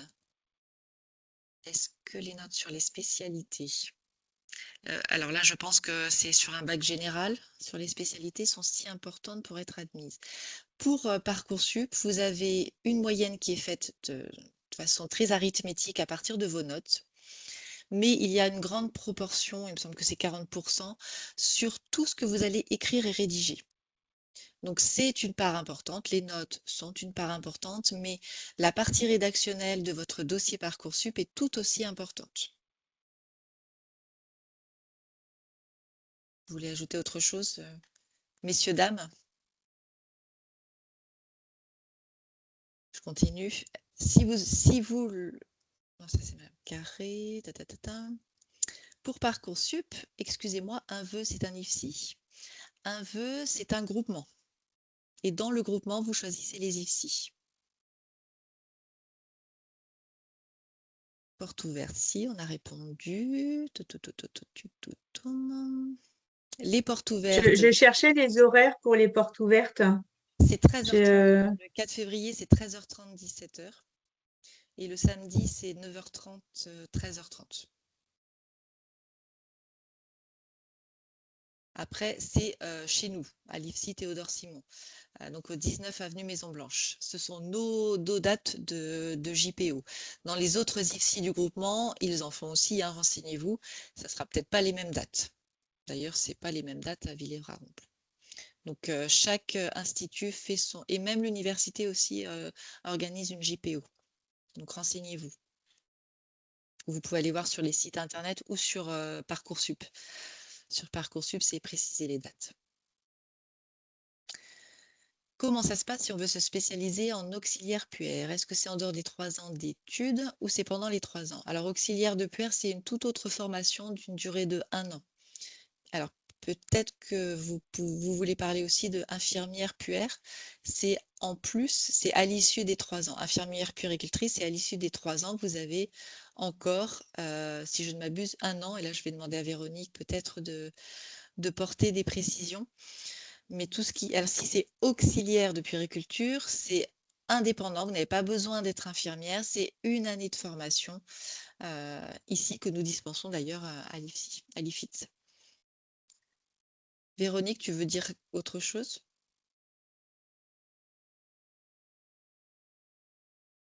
Les spécialités en dehors de SVT et physique telles que HLP et AMC sont-ils acceptés tout autant? Alors, toutes mes excuses, je ne sais pas ce que signifie HLP et AMC, mais toutes les spécialités, alors soyez rassurés, toutes les spécialités sont acceptées. On n'a pas de censure sur les bacs ou sur les spécialités que vous avez faites dans votre bac ou avant. Il n'y a aucune censure, comment dire, c'est pas parce que vous allez rentrer bac, je ne sais pas, bac STMG que nous allons vous dire non, ça y est, hop, récusé d'office. Quel que soit le bac, vous pouvez postuler. Ce qui va vous aider, là où ça peut faire la différence, c'est en formation, à l'entrée en formation. Peut-être que vous aurez besoin de fournir plus de travail parce que votre socle de connaissances pour aborder certaines unités d'enseignement ne sera pas suffisant. Il faudra peut-être faire une remise à niveau ou peut-être que pendant l'unité d'enseignement, vous devrez travailler plus qu'une autre étudiante qui a été aide-soignante et qui a une expérience qui va l'aider. Mais à contrario, elle peut avoir des difficultés quant à l'utilisation des outils informatiques et vous qui avez la maîtrise, vous allez être plus à l'aise. Donc, ne vous censurez pas, ne vous auto-censurez pas par rapport à votre parcours antérieur, par rapport à votre bac. Voilà, ne vous dites pas j'ai ce bac-là donc j'y arriverai pas. Non. vous avez un bac, donc vous pouvez postuler sur Parcoursup, vous avez un projet professionnel qui est clair et lisible, vous avez des activités annexes qui vous aident et qui vous, voilà, qui vous ont appris des choses qui vont vous servir en formation. Allez-y, postulez. Alors, mettez des baskets. Ah oui, oui, ce que veut dire Madame Carrier, mettez des baskets, c'est qu'au JPO, nous faisons aussi la visite du site. Alors, si on a SES et SVT, donc j'ai répondu à la question. À quoi dois-je m'attendre pour l'écrit au niveau des maths et en étant FPC? Le niveau d'attente, c'est un niveau sur du raisonnement mathématique. C'est pas un niveau bac spé maths. C'est vraiment, on évalue votre raisonnement mathématique, votre capacité à lire les consignes avec les chiffres et votre capacité là je peux laisser un peu la parole à Clara Morgado qui elle est plutôt référente de cette UE, et sur votre capacité à calculer. Et encore, vous avez le droit là cette année à la calculatrice. On veut évaluer votre raisonnement, votre capacité de raisonnement mathématique et votre capacité de compréhension des consignes qui contiennent des calculs. C'est pas un niveau bac. Voilà, prenez le temps de lire les consignes. Qu'est-ce qui est attendu des consignes? Alors, souvent, c'est une règle de 3 qui est attendue en termes de niveau. Les conversions, des règles de 3. C'est ça qui est attendu. Parce que dans le métier infirmier, c'est très, très utilisé. Il faut que vous puissiez convertir des milligrammes en millilitres. Il faut que vous puissiez calculer pour assurer la mise en œuvre d'une prescription médicale à partir de ce que prescrit le médecin, que vous soyez capable de la mettre en œuvre avec vos flacons. Donc, on a besoin d'évaluer ça à ce niveau-là. Ben, je vois que tu avais répondu, Solène. Et Yves aussi avait répondu. Merci, Yves. Voilà, effectivement, cette année, vous avez la calculatrice. Pour être sûr, les révisions sur les partiels seront uniquement celui des cours IFIT. Alors oui, oui. Les questions qui vous seront posées en partiel porteront sur les cours, les contenus de cours que vous aurez eus. Tant les cours magistraux que les TD, que les TP, que les temps de travail personnel, enfin que les temps personnels guidés, pardon. Et ce que vous aurez aussi vécu en stage, ça vous aidera.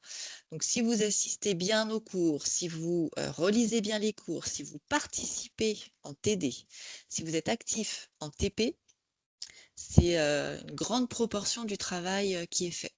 Après, il faut quand même compléter parce que des fois, certaines notions sont à approfondir parce que vous ne comprenez pas forcément toutes les notions de la même façon. Donc, ça peut aider de faire du travail, des recherches en plus pour que vous ayez bien compris les notions que vous allez aborder. Mais normalement, oui, ce qui est fait en cours apparaîtront dans les partiels. Vous n'aurez pas de mauvaises surprises dans les partiels. Avez-vous beaucoup de cours en distanciel durant la première année? Madame Bruno, avons-nous beaucoup de cours? La majorité des cours aura lieu en présentiel, mais oui, mais comme avec le nouveau référentiel et la réorganisation, là, il y a un peu plus de points d'interrogation. C'est vrai que c'est souvent les cours magistraux qui sont en distanciel. Alors, distanciel, on a deux modalités à l'heure actuelle. Le cours magistral en synchrone, donc en Teams, comme là nous faisons en ce moment, en fait. Il y a une réunion qui s'organise et c'est un cours avec un formateur ou un intervenant extérieur qui dispense du coup un cours. Ou autrement, on appelle ça également de l'EAO, donc c'est du cours en distanciel asynchrone, où là vous avez une plage horaire pour visualiser un cours, mais vous êtes autonome, c'est-à-dire que vous pouvez stopper le PowerPoint, vous pouvez le reprendre, reculer. Enfin, c'est vous comme un podcast ou un MOOC ou voilà, des choses comme ça. Et là, avec la réingénierie de la formation, au niveau quantité, là, du coup, c'est un peu de point d'interrogation à l'heure actuelle. Mais en tout cas, il y aura les deux modalités, ça c'est sûr. Mais il ne faut pas s'attendre à être À l'IFSI, peut-être une journée par semaine pendant tout un semestre, hein. Ça, par contre, ça, c'est sûr que c'est non.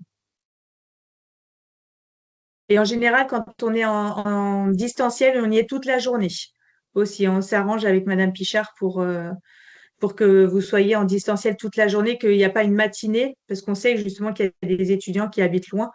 Donc, on essaye de faire en sorte que vous y soyez toute la journée. On vous accompagne aussi sur l'utilisation des outils. Et après, au sein de l'IFSI, on a un superbe centre de documentation avec des ordinateurs à disposition, aussi une salle multimédia qui peuvent. Donc, ce sont des endroits où on peut, du matériel que vous pouvez utiliser.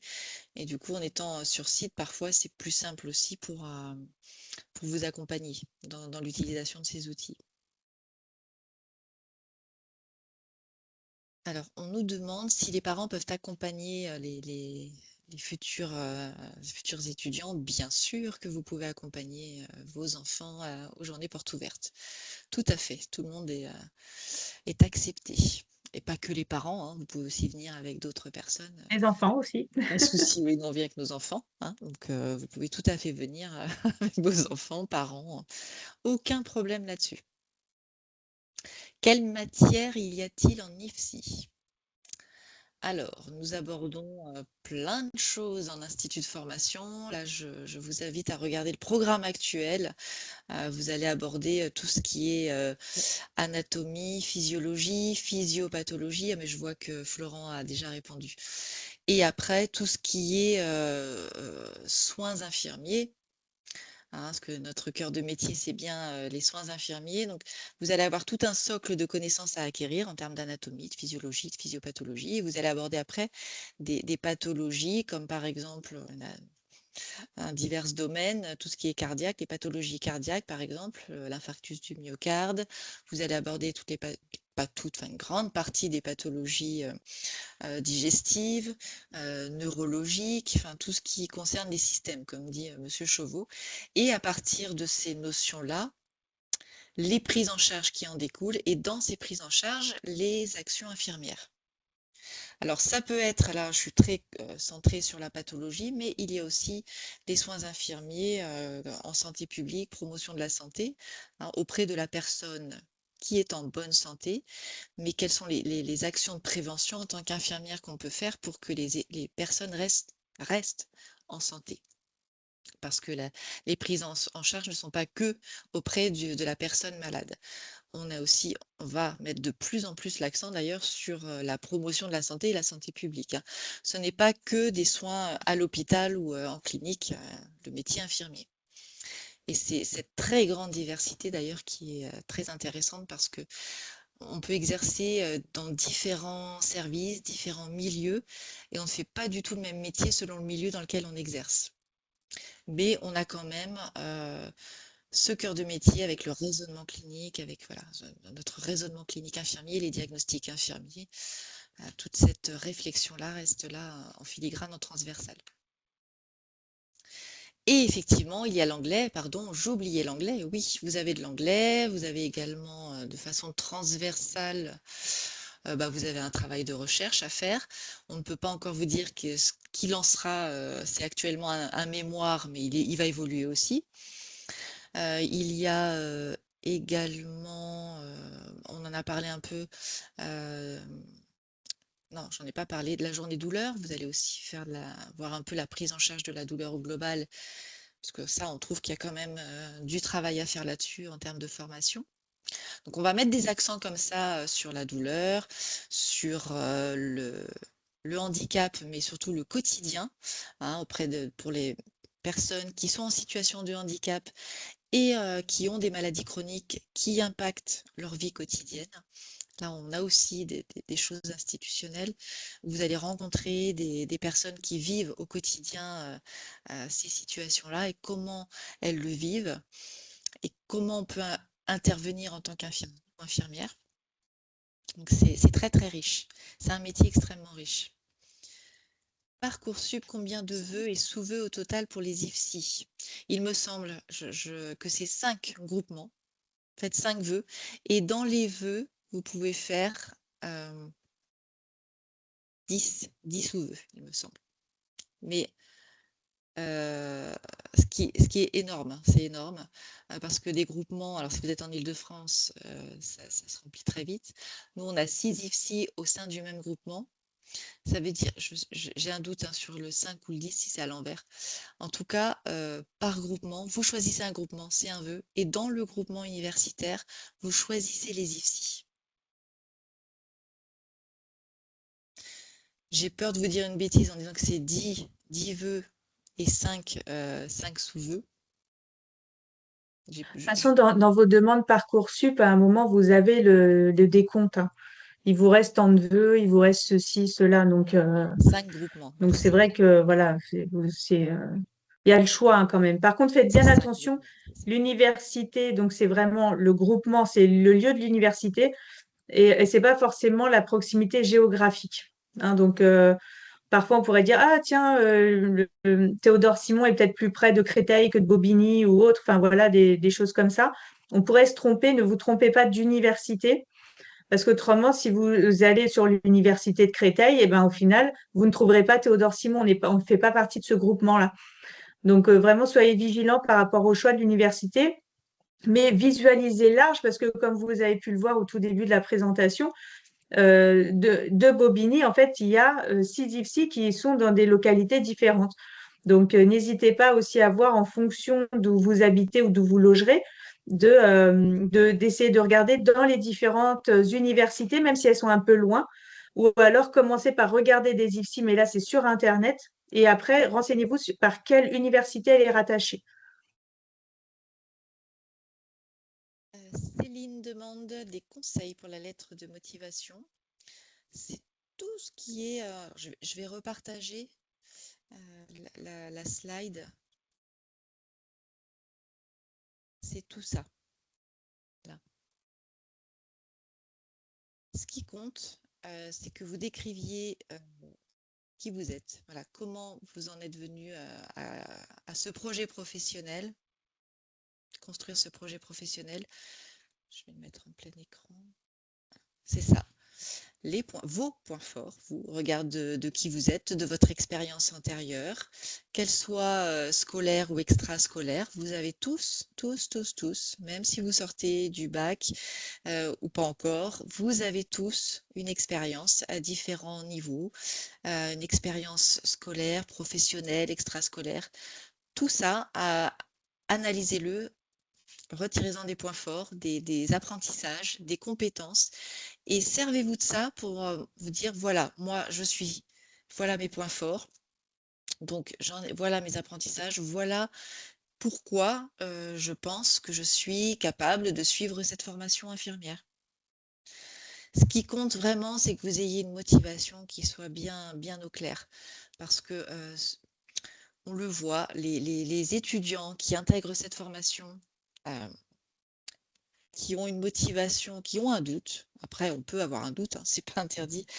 Mais si d'entrée de jeu, vous avez un doute ou une motivation ou un projet insuffisamment construit, le premier semestre est un petit peu, peut être houleux, peut être un petit peu houleux.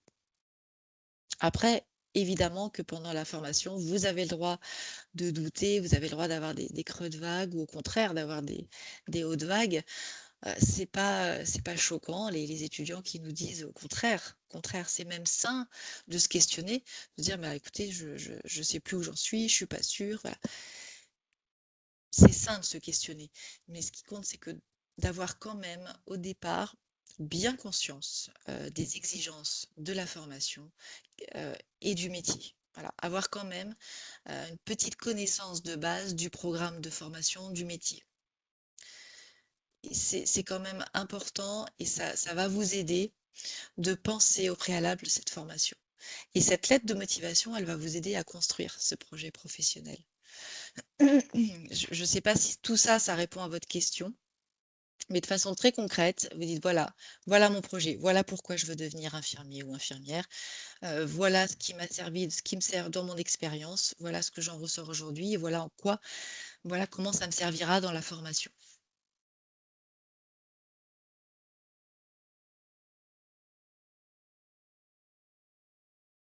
Est-ce qu'il y a d'autres questions? Je vais arrêter.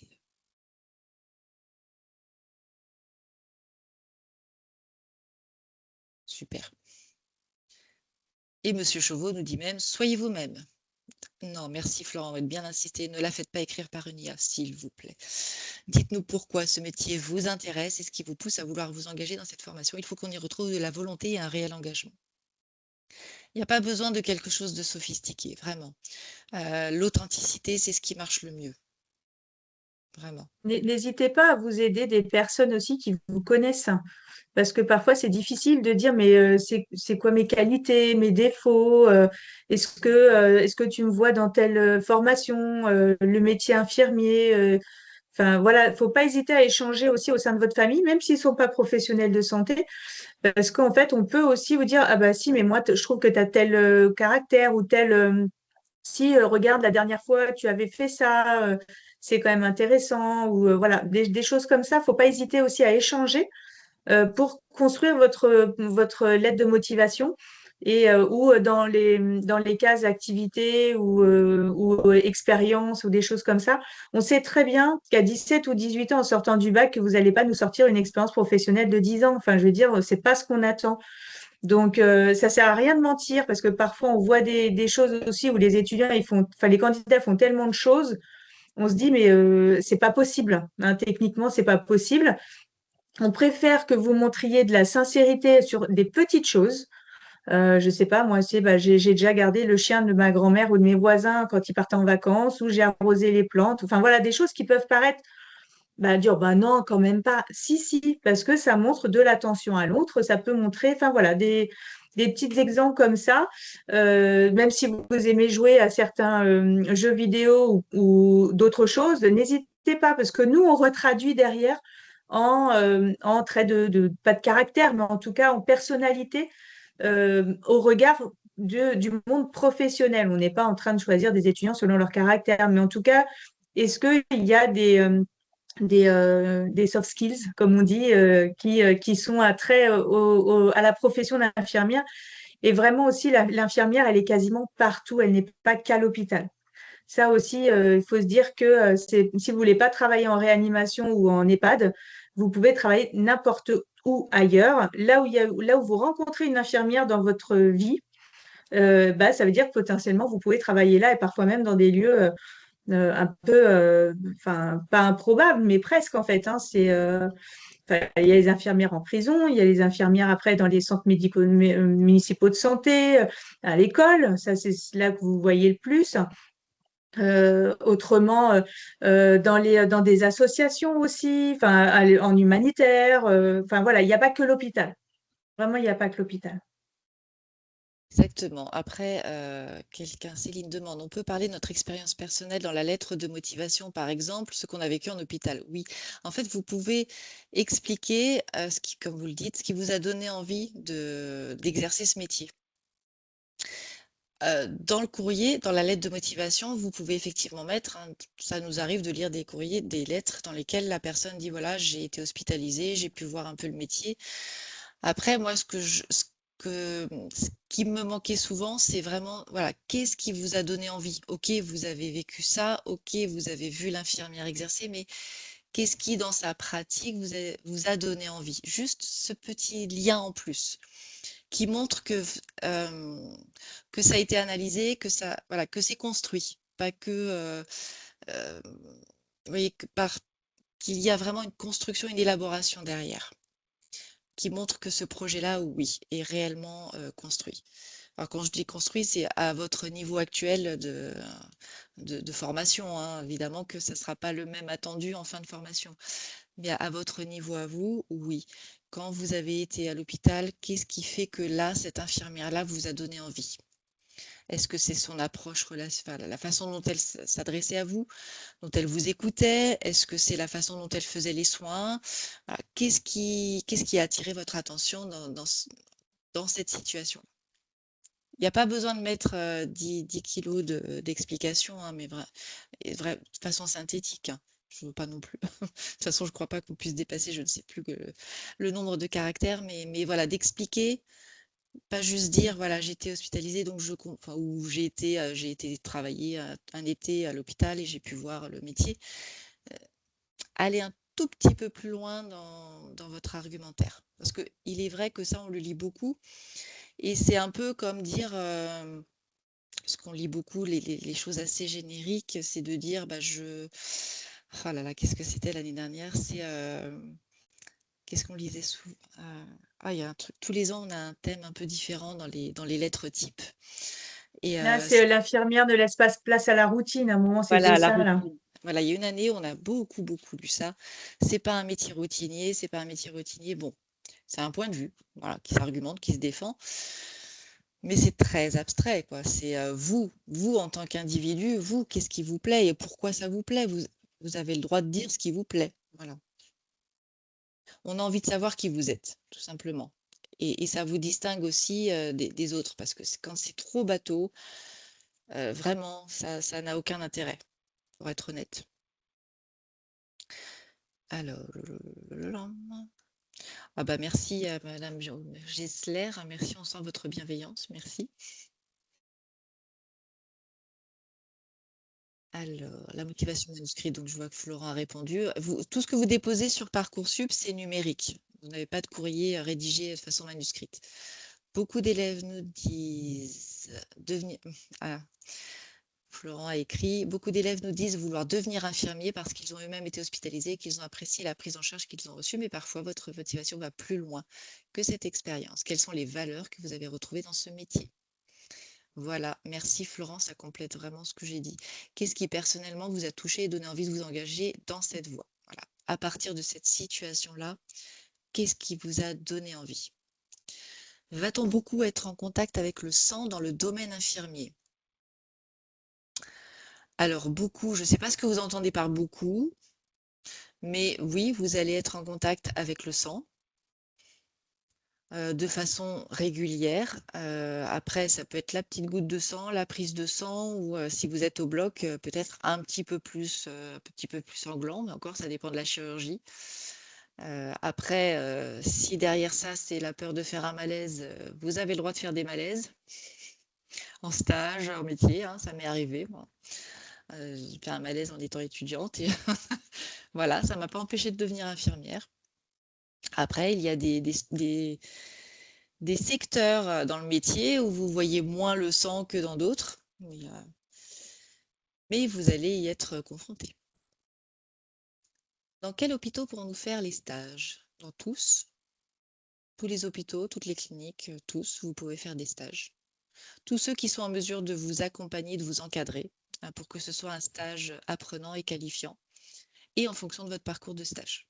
Après, je dis tous, vous postulez dans tous, et je ne dis pas que tous vont accepter, vont vous dire oui. Après, ils ont eux leurs contraintes, mais vous pouvez postuler dans tous les hôpitaux. Et si vous êtes en province, comme on l'avait dit plus haut, on accepte aussi que vous fassiez les stages en province. Pas tous les stages, parce qu'il faut quand même qu'on ait un regard, hein, on fait des visites de stage, mais vous avez le droit de faire des stages aussi en province. Parfois, ça permet aussi en première année de se ressourcer un peu auprès de sa famille. J'ai envie de vous dire oui, dans le sens où vous allez faire des prises de sang. Est-ce que l'on peut revoir ce webinaire? Oui, il est en cours d'enregistrement, donc on le déposera sur le site dans les jours à venir. Est-ce qu'il y a des choses qui ne vous plaisent pas dans les lettres, des choses à ne pas faire? Les choses que nous détestons absolument, c'est quand c'est l'IA qui a écrit, quand c'est du copier-coller de lettres génériques. Ça, oui, on déteste absolument ça parce que c'est pas vous qui écrivez. Donc, ne faites pas ça. Ne mettez pas de recettes, parce que ça, on nous l'a fait aussi et ça sert à rien. On en rigole beaucoup, mais derrière ça, ça nous fait perdre notre temps. Donc, voilà, les choses à ne pas faire du tout, du tout, du tout. Pas d'IA, s'il vous plaît. Faites-vous confiance. C'est pas l'IA qui vous connaît, c'est vous-même et votre entourage. Donc, faites-vous confiance et écrivez votre courrier. Vous pouvez vous faire aider pour la rédaction, mais le contenu, c'est vous. Le contenu, c'est vous, s'il vous plaît. Est-ce qu'il y a des points un peu négatifs dans ce métier, même si ça reste un super métier? Mais comme tout métier, il y a des aspects plus sombres. Oui, il y en a. Il y en a. Après, ce qui peut être négatif pour moi peut très bien ne pas l'être pour vous et inversement. Donc je peux pas vous orienter sur des points négatifs. Vous allez être confronté à la mort, à la maladie, mais aussi à des échanges magnifiques avec les patients, avec les équipes. Donc oui. C'est vrai que c'est très professionnel dépendant, en fait, hein, les inconvénients du métier. C'est, par exemple, enfin, moi, pour ma part, la pédiatrie, c'est très, très difficile pour moi. Et j'ai une collègue qui, pour elle, n'a fait que son parcours en pédiatrie.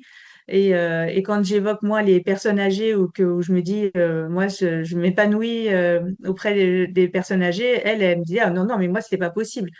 Donc, vous voyez, c'est vraiment très, très différent. Et il y a même à des périodes données aussi, peut-être en début de carrière, il y a des choses qui vont être peut-être un peu difficiles, mais qu'au final, après, quand vous allez avancer en expérience, et ben non, en fait, vous allez vous retrouver, ce qui était peut-être un inconvénient pour vous, une crainte pour vous au début en tant que professionnel, va en fait vous intéresser, enfin voilà, ça va piquer votre intérêt et vous allez pouvoir aussi développer d'autres compétences au fur et à mesure de votre carrière.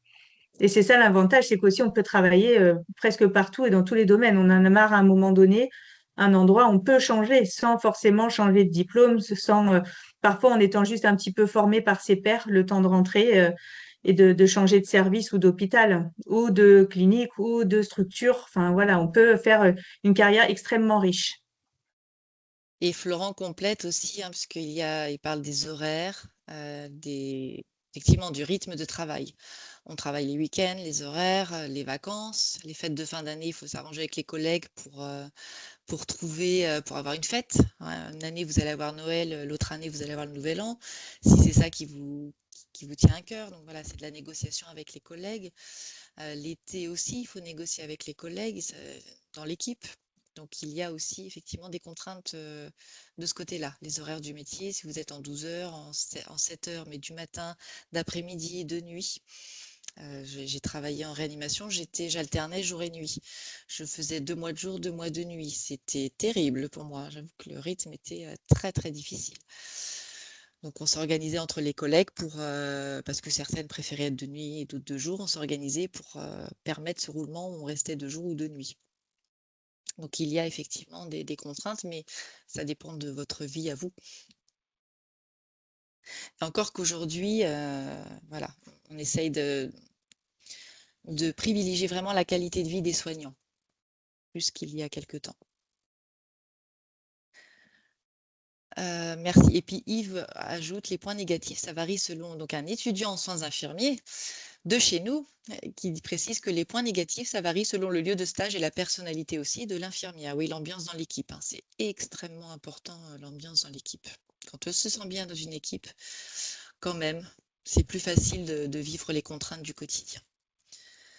Est-ce que si on fait des stages dans les EHPAD et les lieux de la petite enfance, ça va nous aider à intégrer votre IFSI? Alors, je pense que vous parlez des stages sur l'année de terminale. Ce qui va vous aider à intégrer notre IPSI, c'est la façon dont vous allez présenter le projet professionnel, les appréciations des professeurs si vous êtes au lycée, les appréciations des professeurs donc, sur vos bulletins scolaires et la façon dont vous nous racontez, encore une fois, dont vous nous démontrez votre motivation. C'est pas forcément d'avoir fait des stages au préalable. C'est pas forcément d'avoir exercé en tant qu'aide-soignant. C'est vraiment la façon dont vous racontez, dont vous avez construit votre projet professionnel. L'année la plus difficile, c'est peut-être la première, nous dit Yves, c'est le temps de s'adapter au rythme. De s'adapter à c'est vraiment un nouvel environnement de travail. Il y a une transition entre la terminale et la formation professionnelle, hein. La formation infirmière est une formation professionnelle. On vous apprend un métier, même si en parallèle elle est universitaire. On vous apprend un métier, on vous apprend les codes du milieu professionnel, on vous apprend à travailler votre posture professionnelle. Et ce changement-là, effectivement, nécessite un temps d'adaptation. Je dois vous quitter. Quelle est l'année de l'homme? Et ah oui, alors oui, la troisième année aussi avec le mémoire. Encore que ça va évoluer. Et ce qui va évoluer aussi, c'est qu'on aura aussi de la pédiatrie dans le programme infirmier à partir de septembre, ce qui n'était pas le cas actuellement. Non, et vous n'êtes pas épuisé, il vous reste encore 6 mois à faire. S'il vous plaît, accrochez-vous. Travailler en tant qu'infirmière puéricultrice, c'est plus sympa qu'être infirmière en hôpital. En question. Je ne pourrais pas y répondre puisque je ne suis pas infirmière puéricultrice et que c'est une question de point de vue. Là, je vous invite à venir aux journées portes ouvertes, aux différents salons pour échanger avec les ou même à échanger avec des professionnels du terrain, là. Quelle est la différence entre l'IFSI de Villévrard et l'IFSI de Théodore Simon? Quelle est la différence? C'est une question intéressante. Nous sommes beaucoup plus sympathiques à l'IFSI Théodore Simon, mais ne le répétez pas surtout, même si ça s'enregistre. Quelle est la différence? Les différences, alors, nous sommes dans le même groupement, nous connaissons bien l'équipe d'en face, puisqu'on est en face de chez eux. La différence essentielle tient surtout au volume des promotions. Nous avons 200 étudiants, eux en ont 70, il me semble. Donc ça peut être ça la différence. Si vous aimez plutôt les petites structures, les petites promotions, ça peut davantage vous plaire à l'IFSI de Villévrard. Ou si au contraire, vous aimez les grands groupes, voilà, nous sommes dans ce cas-là l'IFSI qui vous correspondra le mieux. C'est surtout là que je dirais où la différence se situe. Et le fait que l'IFSI de Villévrard est à l'intérieur d'un établissement de santé, ce qui n'est plus notre cas aujourd'hui. Donc, ce sont là les plus grandes différences à mon sens. Et peut-être que Florent ou Solène ou Véronique ou je ne sais pas si Non, c'est Clara. surtout ça la différence pour moi. Après, nous, on est certes une grande promotion, mais en fait, les TD, donc les travaux dirigés, sont divisés en 8. Ça veut dire qu'en fait, vous êtes dans des groupes classes d'une petite trentaine d'étudiants. Donc, ça correspond à peu près à une classe de lycée assez classique. Donc, c'est que les cours magistraux et certains cours où on fait en plus grand nombre. Mais autrement, les TD sont donc en 8e, nous, de promotion, donc à peu près une petite trentaine.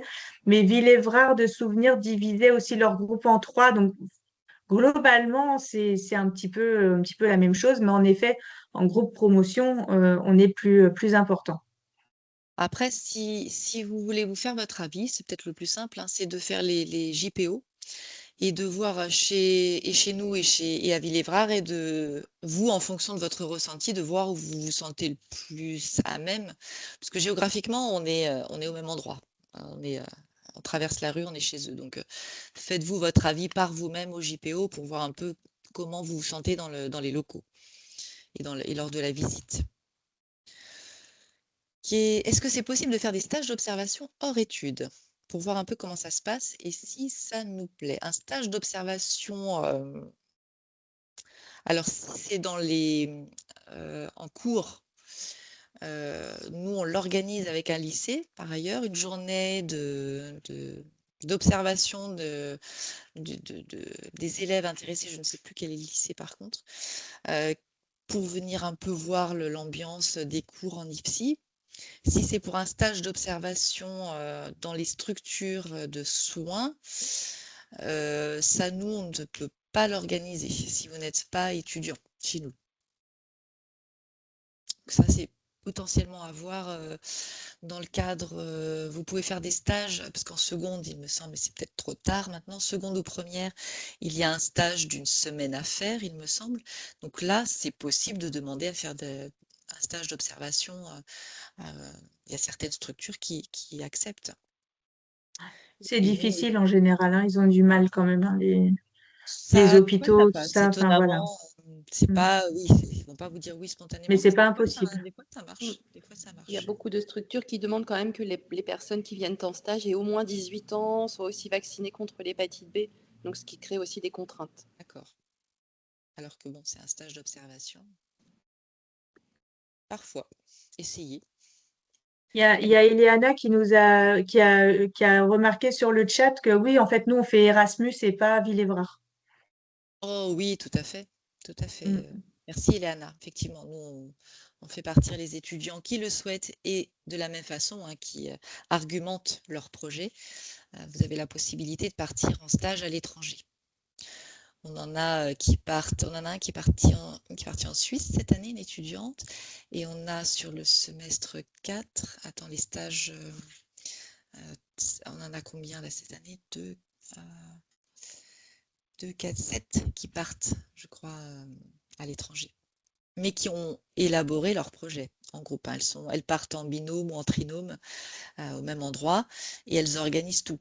Alors, si c'est pas Erasmus, hein, parce qu'on a des stages hors Erasmus et des stages Erasmus, et les étudiantes organisent elles-mêmes leur parcours de stage. C'est très, très enrichissant. Elles reviennent. Donc, il y a des temps de briefing et de débriefing organisés avec les formateurs parce que ça peut bousculer, mais c'est très, très riche. Alors, est-ce que nous en sommes où dans les questions? Est-ce obligé de faire des heures supplémentaires lorsqu'on nous appelle tard? Je suis pas sûre de Là, je bien crois comprendre les que questions. Florent avait répondu. Je crois qu'il y a eu des réponses. Alors, Oui, il faut les heures sup. C'est vrai que c'est pas. Il répondait que en c'est tant pas qu'infirmière, alors. obligatoire. À part vraiment des choses comme le plan blanc, Covid, enfin voilà, des situations de crise. Ah, en tant qu'infirmière, donc les heures sup en tant Oui, qu'infirmière. oui, oui. Vous avez le choix là, vous pouvez dire oui ou En non, hein. en tant qu'étudiant, vous n'en avez pas, hein, par contre, d'heures supplémentaires. Oui, il l'a précisé, il faut d'abord être diplômé. Oui, on ne vous demandera pas en tant qu'étudiant, vous avez un volume d'heures à faire pour apprendre, on ne vous demandera pas de faire des heures sup. Est-ce que le métier prend beaucoup de temps sur la vie personnelle? Est-ce que Yves veut répondre à cette question? Si vous êtes toujours là. Est-ce que vous voulez parler, Yves? La formation prend du temps. Ça prend du temps, donc parce que vous avez des cours en IFSI, vous avez des stages. Donc oui, il y a du temps de travail personnel à réaliser et ça nécessite un rééquilibrage entre sa vie privée et sa vie estudiantine pendant les 3 ans.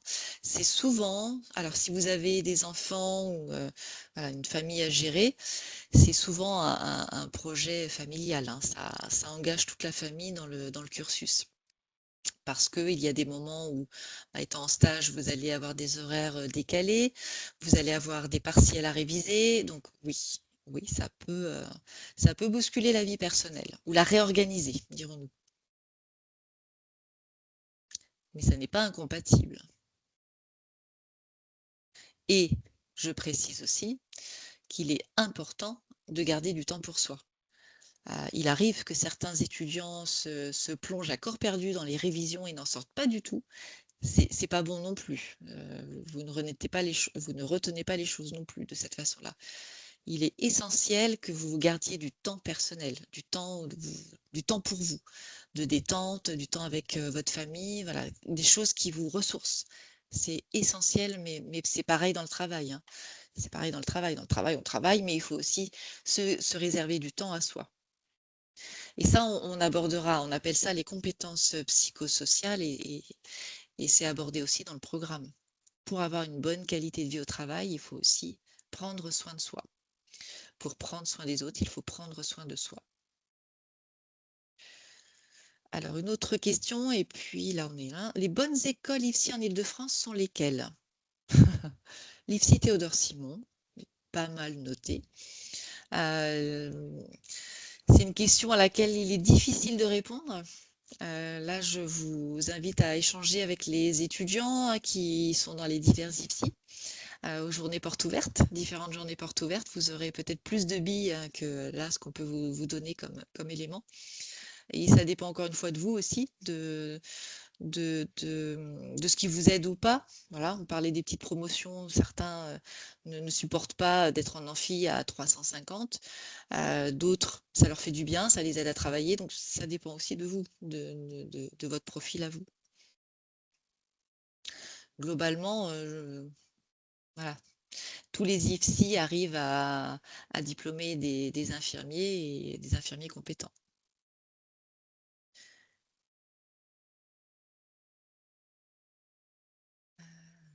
Je vois aussi que Florent avait répondu l'IFSI Théodore Simon. Est-ce qu'avec un bac SVT, SES, on a une forte possibilité d'être accepté dans un IFSI?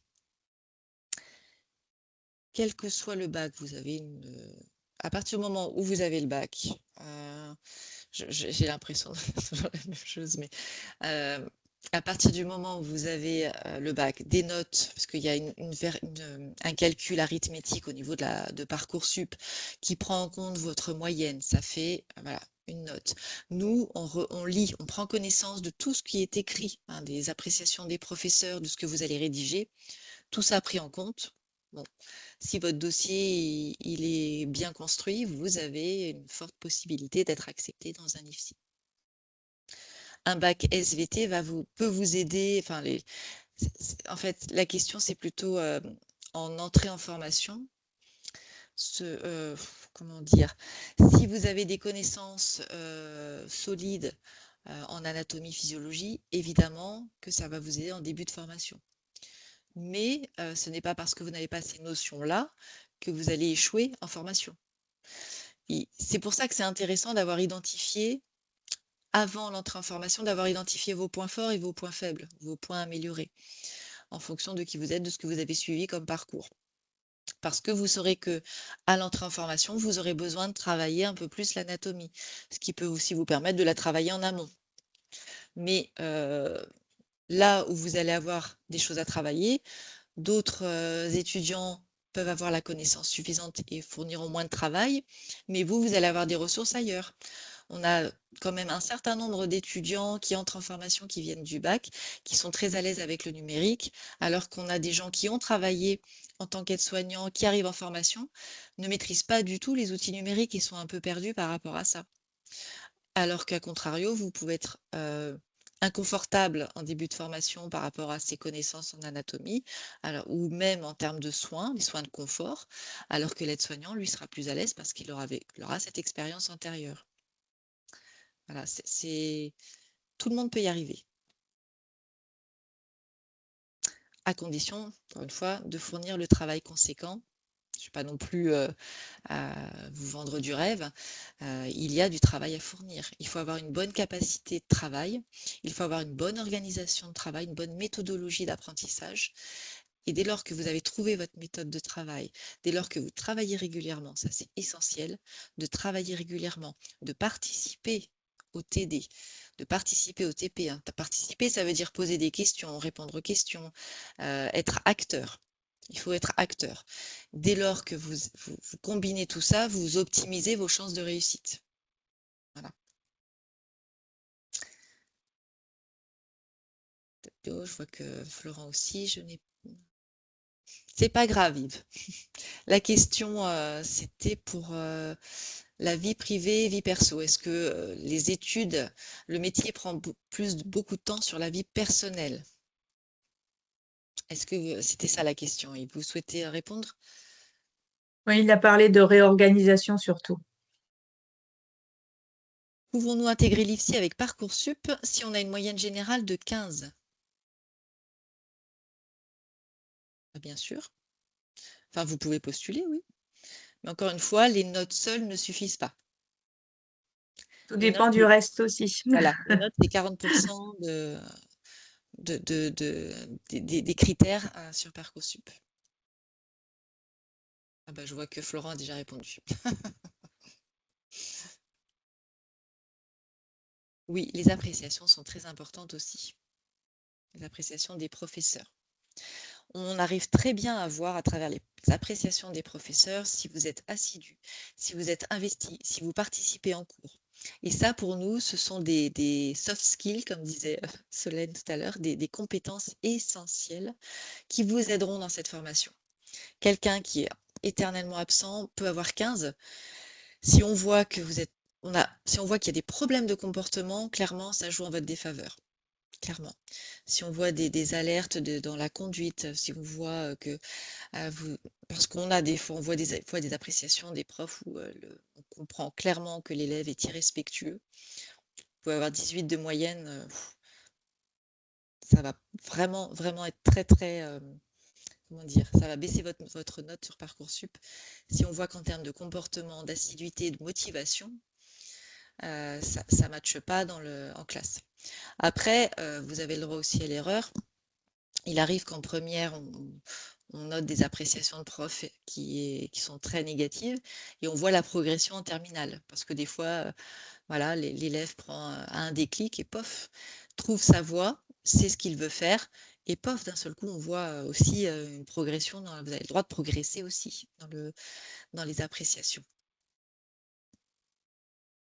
Une appréciation mauvaise, c'est voilà, c'est élève éternellement absent, pourrait y arriver s'il se donnait les moyens. Ça, quand c'est récurrent aussi, voilà. Tout ce qui montre, en fait, dans les appréciations, on regarde qui vous êtes. Est-ce que vous êtes motivé, impliqué? Il arrive qu'on ait une moyenne, comme disait Florent, Monsieur Chauveau, on a l'étudiant ou l'élève a une moyenne à 8, 9, 10, mais dans les appréciations, c'est voilà, comment dire, vous vous accrochez, comme quoi vous persistez, que vous essayez. Ça change la donne entre un 9 de moyenne 10 et voir que l'appréciation révèle que vous essayez, alors que c'est parce qu'on n'est pas tous, on n'a pas tous une appétence pour l'ensemble des matières. Moi, c'était l'histoire géo, ma bête noire. On peut avoir 9 de moyenne. Si dans cette matière-là, on voit que vous accrochez pas, mais que vous essayez quand même et que vous vous impliquez, ça montre une motivation, une assiduité. Ça révèle quand même des compétences ou voilà, une posture derrière qui est très intéressante.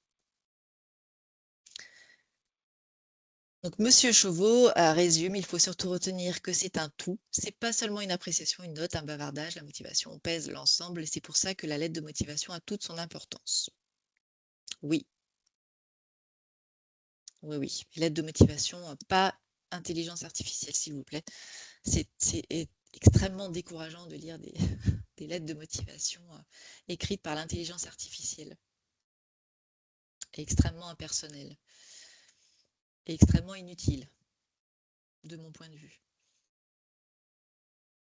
Est-ce que vous avez d'autres questions? C'était super parce qu'on a eu du monde et qu'on a eu plein de questions.